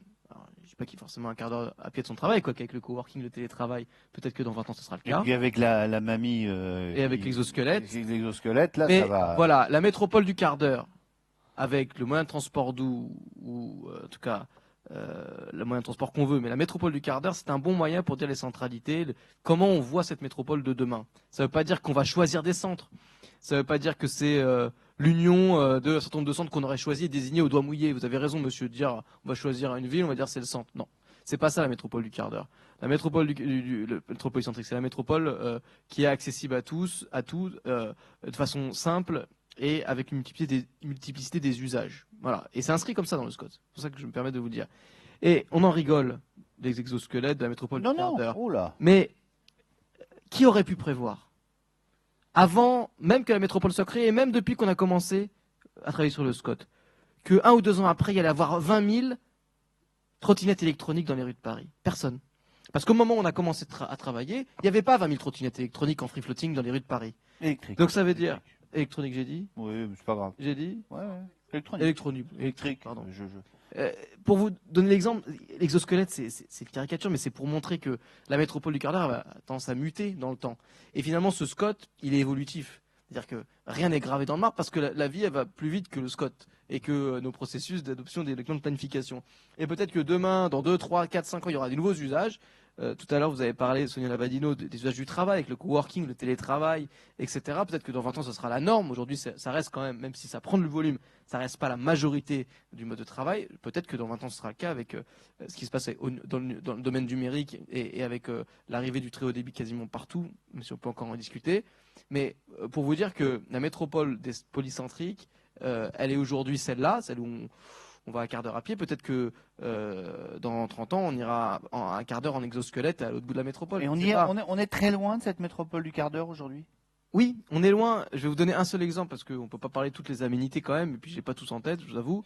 Je tire toujours une aménité, et c'est une petite obsession que j'ai. Il y a une carte qui vous donne une idée de où est-ce qu'on est à plus de 5 minutes à pied d'un espace vert. Je peux vous assurer qu'il y a encore plein de tâches. Ça veut dire que ça, la métropole. Et pour moi, ça fait partie d'une centralité d'avoir un lieu où on n'est pas obligé de faire de traverser la métropole pour aller dans un parc. Et on est encore loin, bien sûr, on est encore loin. Il y a encore, on a été à Clichy-sous-Bois, mais il n'y a pas de Clichy-sous-Bois. Je ne sais pas comment c'est à Pantin, quoi. Pantin est une ville où justement, parce qu'il y a des décisions politiques qui ont été prises, on a des loisirs, du logement, de l'activité économique. Donc, c'est un mauvais exemple de mauvais élève parce que c'est un bon élève. Mais il y a des villes où, parce que l'histoire est comme ça, on a des quartiers uniquement résidentiels et où il y a beaucoup plus qu'un quart d'heure pour aller chercher une baguette de pain, même dans la métropole. Donc, je prends l'exemple du commerce de proximité ou l'exemple de l'espace vert, il y en a plein d'autres. L'université tout à l'heure, les transports. Voilà. Combien aujourd'hui de métropolitains prennent leur voiture pour aller, ce qu'on appelle le rabattement lourd, à côté d'un transport, d'une gare, d'un métro. Ça, c'est la métropole qui n'est pas la métropole du quart d'heure. 3 exemples comme ça, mais on est encore loin, oui. Vous voulez réagir ou on prend la question de monsieur ? Je voudrais juste réagir sur la question qui d'ailleurs rejoint la question économique. L'indicateur dont vous parlez de proximité par rapport aux aménités est un indicateur qui aujourd'hui a été fortement développé aux États-Unis avec WalkScore, qui est vraiment un outil qui est aujourd'hui utilisé à la fois par les collectivités et par tous les promoteurs pour finalement dire où est-ce que c'est vivable, où est-ce que je suis proche à la fois à pied, à vélo, en transport public. Et du coup, ça a tellement changé la donne en termes de la valeur du logement et la valeur des transactions finalement immobilières. Aujourd'hui, il n'y a plus une ville, et on a pu même démontrer, maintenant qu'on a cet indicateur précis et quantifiable, on a pu démontrer le lien avec le PIB et montrer que les 10 métropoles les plus marchables des États-Unis sont les métropoles qui ont le PIB le plus élevé, que les 10 métropoles les plus marchables, celles où on peut le plus marcher à pied, et celles au contraire qui sont classées en 10. Il y a des métropoles où on peut marcher aux États-Unis. Et ça existe. Et ce qui est intéressant, c'est que depuis l'invention de WalkScore, il y a donc une dizaine d'années, cet indicateur a pris un essor et les villes se sont beaucoup battues pour devenir marchables. Il y a des vraies politiques qui se sont mises en place et d'une manière très étonnante. Et nous, en Europe, au départ, on se disait, bon, vous allez organiser la conférence internationale de la marche à New York en 2009, je ne vois pas bien ce que vous allez dire.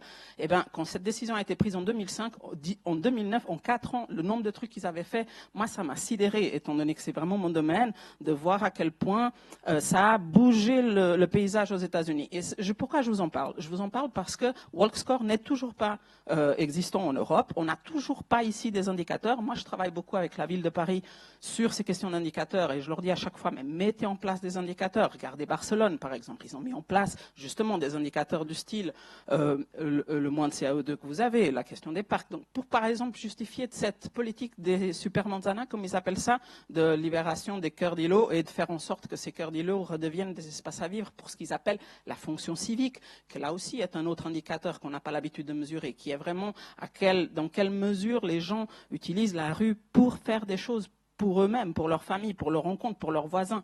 Et je pense que ça, c'est aussi la question. On a besoin d'indicateurs, des indicateurs mous aussi, et des indicateurs qui vont au-delà des indicateurs purement économiques, mais on a aussi besoin de beaucoup plus d'économistes qui travaillent sur les liens entre PIB et ces autres indicateurs de qualité de vie dont on est en train de parler. Et surtout, on a besoin de politiques qui se donnent des ambitions fortes pour, en 5 ans, faire évoluer ces indicateurs de 10%, de 15%. Ça ne suffit pas de dire « j'aimerais que ma ville soit plus marchable » et se donner un objectif de 3% ou 5% d'augmentation de la marche. Non, il faut se donner des objectifs ambitieux en 5 ans, comme d'ailleurs c'était le cas de Ville respirable en 5 ans. Mais après, je trouve que sur les indicateurs, on se rate encore beaucoup. Hein.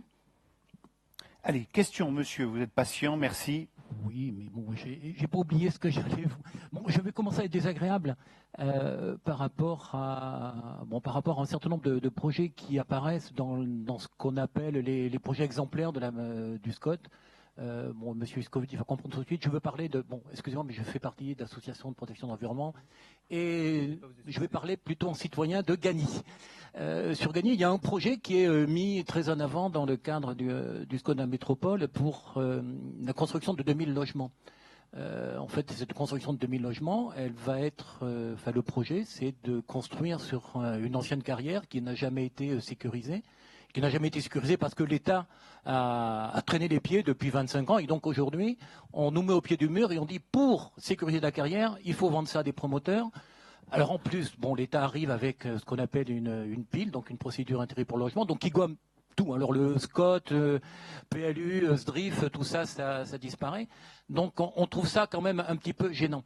Et ça, c'est donné en termes d'exemplarité dans le SCOT, et je trouve pas ça très très constructif. D'autant plus que bon. On exprime par ailleurs le fait qu'il faut préserver les espaces naturels, les espaces agricoles, les espaces forestiers, que le climat est en jeu, qu'il faut respirer. Et bon, à propos de ce projet, j'ai fait quand même un calcul. Bon, je pense que Madame Moreau connaît bien les indicateurs du MOS. Et pour en revenir aux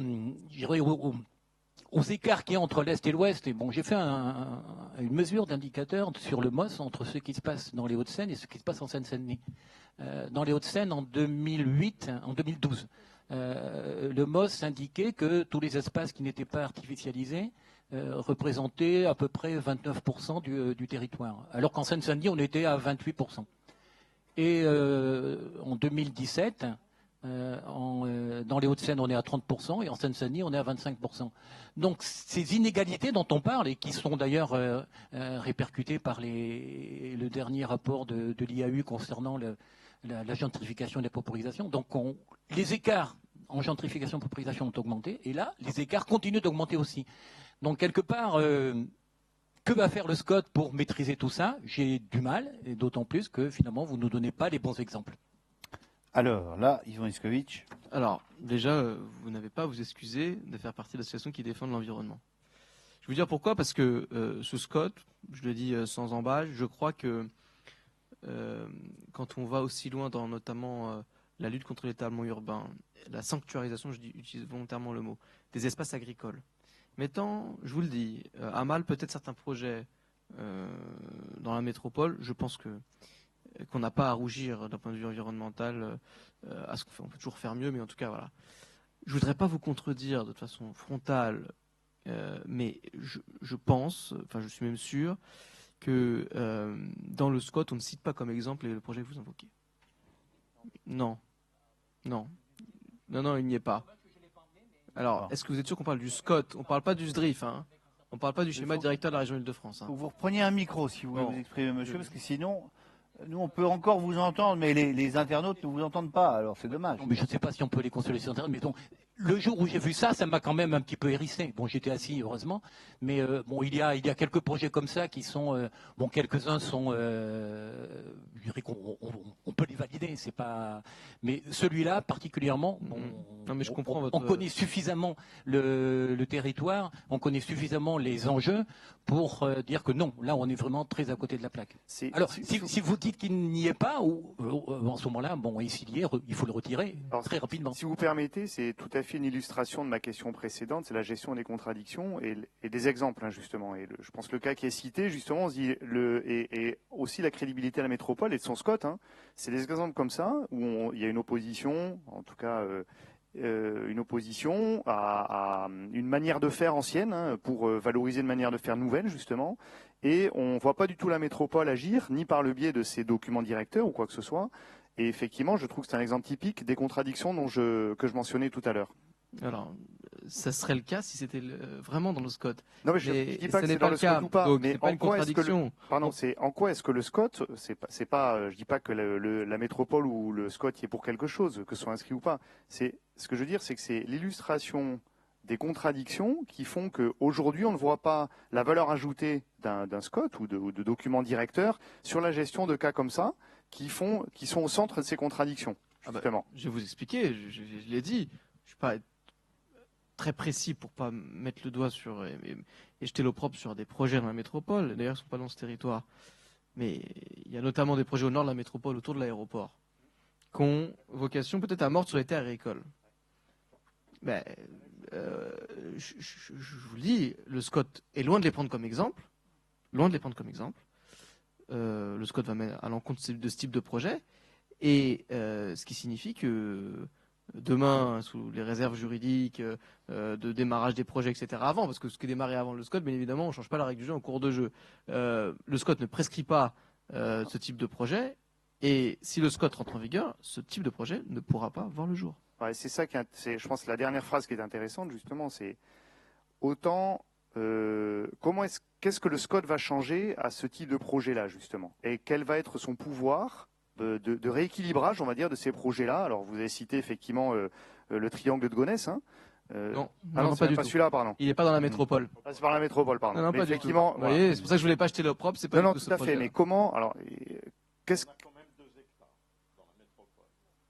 Voilà. Bon, ce sont des exemples J'ai pas parmi cité de d'autres. projet pour pas Non, voilà, mais mettre en difficulté. Ce sont des exemples parmi d'autres, mais concrètement, comment est-ce que le SCOT va pouvoir réguler ces projets-là? Alors, c'est vrai qu'on l'a pas dit. J'ai pas eu la question et on l'a souvent. Et vous avez raison, on a loupé une étape importante. Finalement, qu'est-ce que c'est que ce SCOT? On en parle. Voilà. Le SCOT, c'est une forme de document qui va au-dessus, dans la hiérarchie des normes, au-dessus des plans locaux d'urbanisme intercommunaux. C'est-à-dire que demain, un PLUI qui dirait à cet endroit-là, on va construire 3000 m², 30 000 m² de bureaux sur une terre agricole, ou alors on ouvre à la construction des zones qui sont des terres agricoles, mettons, parce qu'on ne peut pas être aussi précis que ça, c'est un PLUI qui ne pourrait pas être appliqué. Le préfet dirait, monsieur le président du territoire, vous êtes bien gentil, mais vous allez avoir votre copie, parce que le SCOT a dit ça. Donc c'est vrai qu'on est obligé de le préciser, le SCOT il a force de règle au-dessus des règles intercommunales, donc c'est un moyen de s'appliquer. Alors, donc là, il y a une coercition. Il y a une coercition, une sorte de règle au-dessus des autres. C'est une règle supracommunale, supra-intercommunale qui va dire, voilà, ici on protège. C'est pour ça que je vous le dis, et je vais dire, je suis à l'aise avec la question que vous posez, parce que je suis élu d'un territoire où les carrières, on en a fait un parc. Donc, je connais par cœur la problématique dont vous parlez.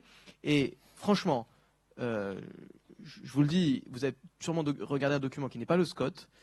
Et il y a un autre sujet aussi, c'est que aujourd'hui, les compétences opérationnelles de la métropole ne sont pas encore toutes abouties, au sens où la métropole n'a pas pris encore l'entièreté de sa compétence, notamment en matière d'aménagement. Et donc ce type de projet, alors en plus vous l'avez bien cité, c'est notamment mené par l'État.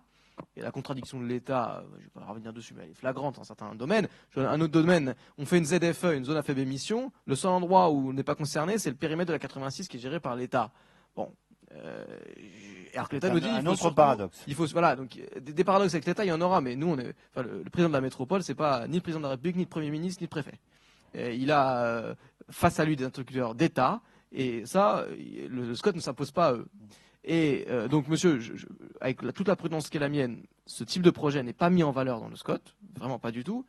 Et pour répondre plus généralement à vos questions sur les paradoxes, il est évident que dans le SCOT, les projets qu'on cible sont des projets qui sont compatibles avec les orientations. Premièrement, c'est une question de cohérence.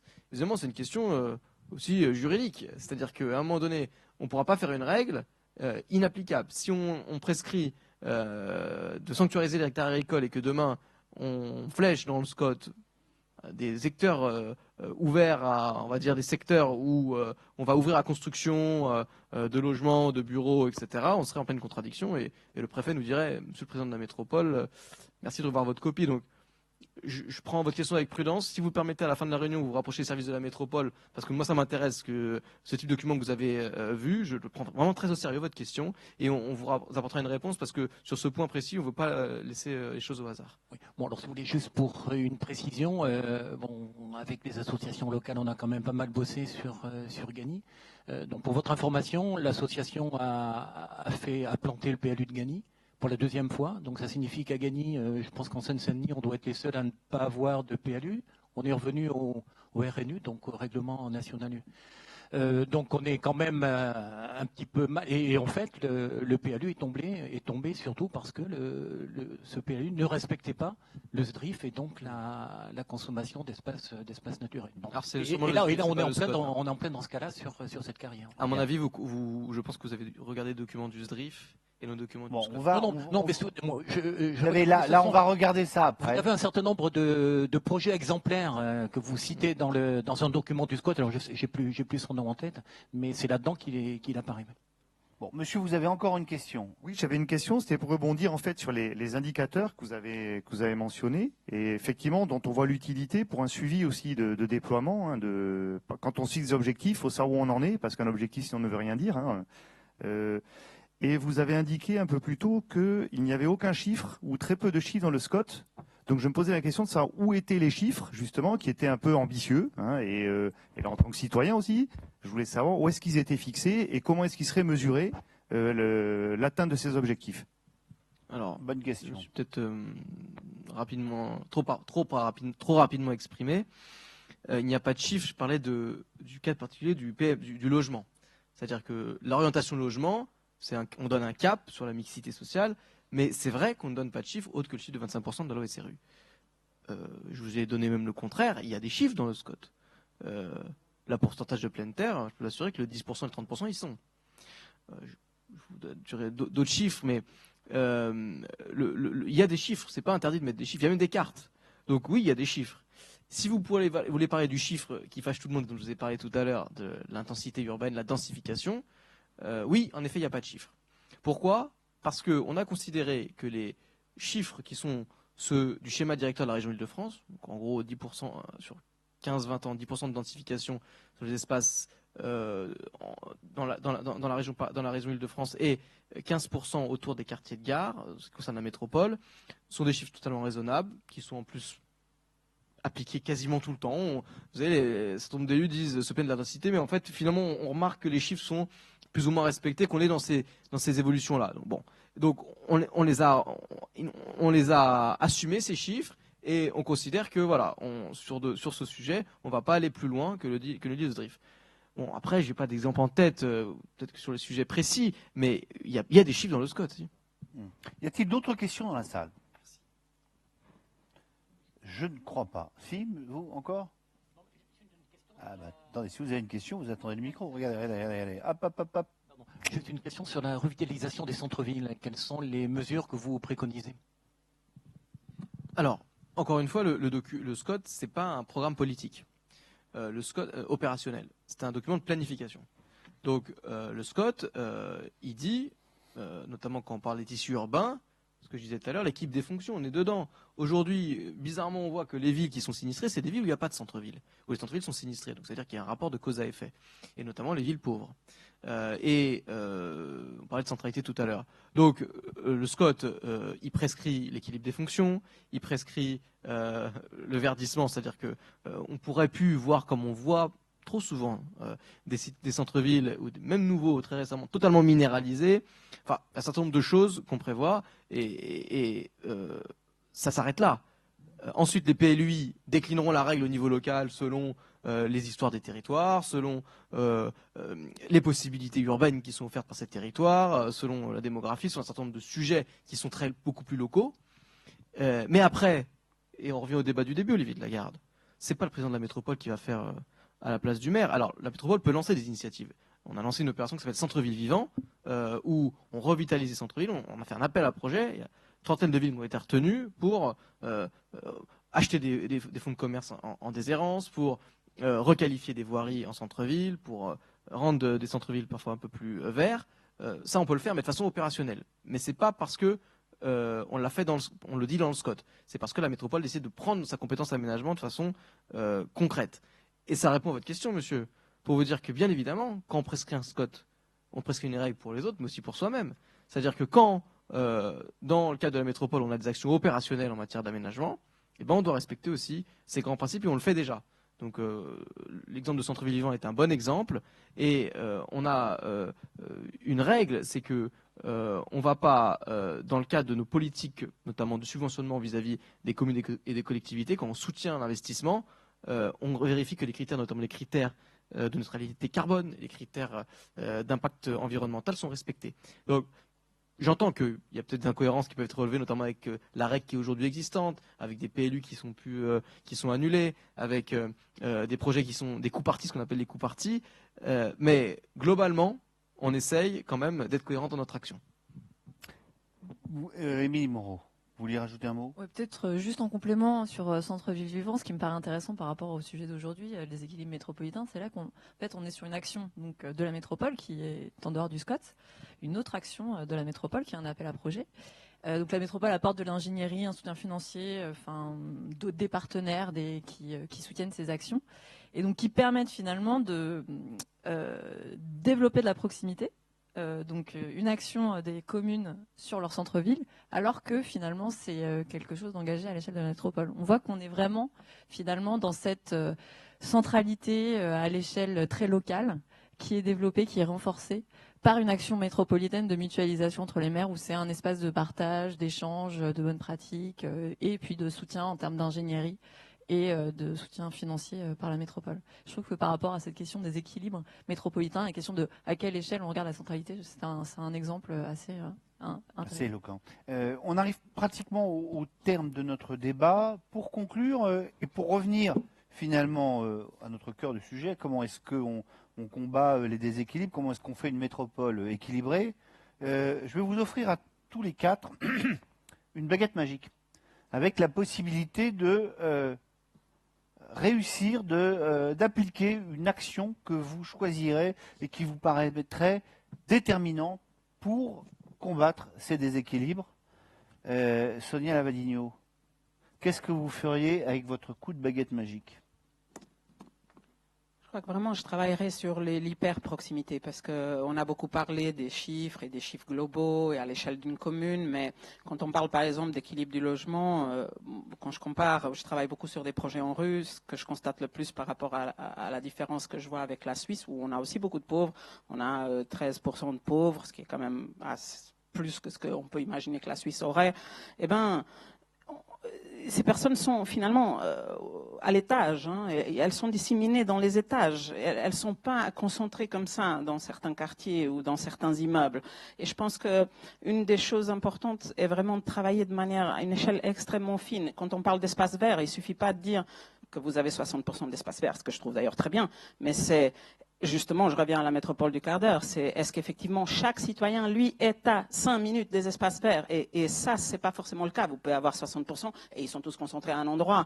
Et donc, cette question de la spatialisation, et vous l'avez dit, aujourd'hui, on a des moyens très forts, cartographiques, des moyens algorithmiques, des moyens vraiment, je pense qu'aujourd'hui, plus que jamais, on est bien outillés pour s'assurer qu'on a une granularité extrêmement fine sur est-ce que chaque citoyen, je pense par exemple au cas de Melbourne, qui a dans son plan piéton mesuré l'accès de chaque emploi à pied à 30 minutes à tous les autres emplois de la métropole. Ça, c'est ce que j'appelle, mais la granularité, elle est à l'adresse, c'est-à-dire que si je calcule cette adresse ici, je sais à combien cette adresse elle est de toutes les autres adresses. Et c'est de ça qu'on a besoin. On n'a pas besoin de faire des grandes cartes ou des grands indicateurs, on a besoin maintenant, et on a les outils pour le faire, d'une granularité extrêmement fine et d'assurer que cette vraie égalité, elle est vraiment, si j'ose dire, à l'adresse ou voire même portée sur la personne. Je pense que c'est vers ça qu'il faudrait qu'on aille, et c'est ça aussi à la fois l'ambition scientifique que je me donnerais, mais aussi le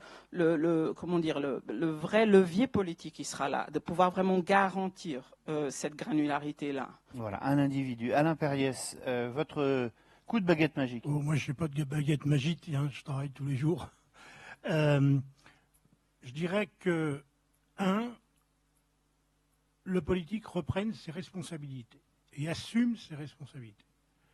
2, que ce qui doit faire l'objet de la politique, c'est une mixité au sens global du terme. C'est-à-dire pas uniquement mixité en disant mixité sociale, mais mixité effectivement sur l'activité, sur la culture, sur les accès au transport, de façon à ce que chacun soit l'égal de l'autre. C'est tout bête, hein, mais l'égalité, ça reste une valeur fondamentale de la République. Émilie Moreau. Oui, moi je pensais en écho à ce que disait Sonia Lavandino, que c'est finalement le pendant de l'hyperproximité, donc c'est une entrée, c'est aussi le réseau. Et je pense qu'un moyen de répondre aussi aux besoins des habitants, aux besoins des métropolitains, c'est la mise en réseau, qui se fait aussi déjà beaucoup à l'échelle des territoires, à l'échelle de la métropole, mise en réseau des équipements par exemple. Est Ensemble a mis en réseau ses piscines, ces conservatoires, ce qui a permis à la fois de renforcer l'offre et puis de l'améliorer, d'être candidat à des compétitions internationales. Enfin, il y a eu un vrai saut qualitatif de cette mise en réseau. Et je pense que finalement, ça peut être un très bon pendant de l'hyperproximité, où là, on est dans la ville du quart d'heure, on répond aux besoins hyper locaux, et puis aussi, on permet une offre finalement augmentée par une mise en réseau qui est aussi une action politique. Yvan Itzkovitch, le mot de la fin. Qu'est-ce que vous feriez avec votre coup de baguette magique? Qu'est-ce que vous amélioreriez? C'est très simple. Je fais que dès demain matin, le schéma de cohérence territoriale de la métropole du Grand Paris soit exécutoire. Bon, et bien voilà, et ce sera évidemment notre mot de la fin. Merci à vous tous, applaudissements pour nos brillants experts et élus. Prochaine réunion publique, ce sera le Grand Paris de l'économie circulaire. On se retrouvera à Thiais, ce sera le jeudi prochain, jeudi 20 juin, et ce sera à 19h30. Excellente soirée, merci de nous avoir suivis.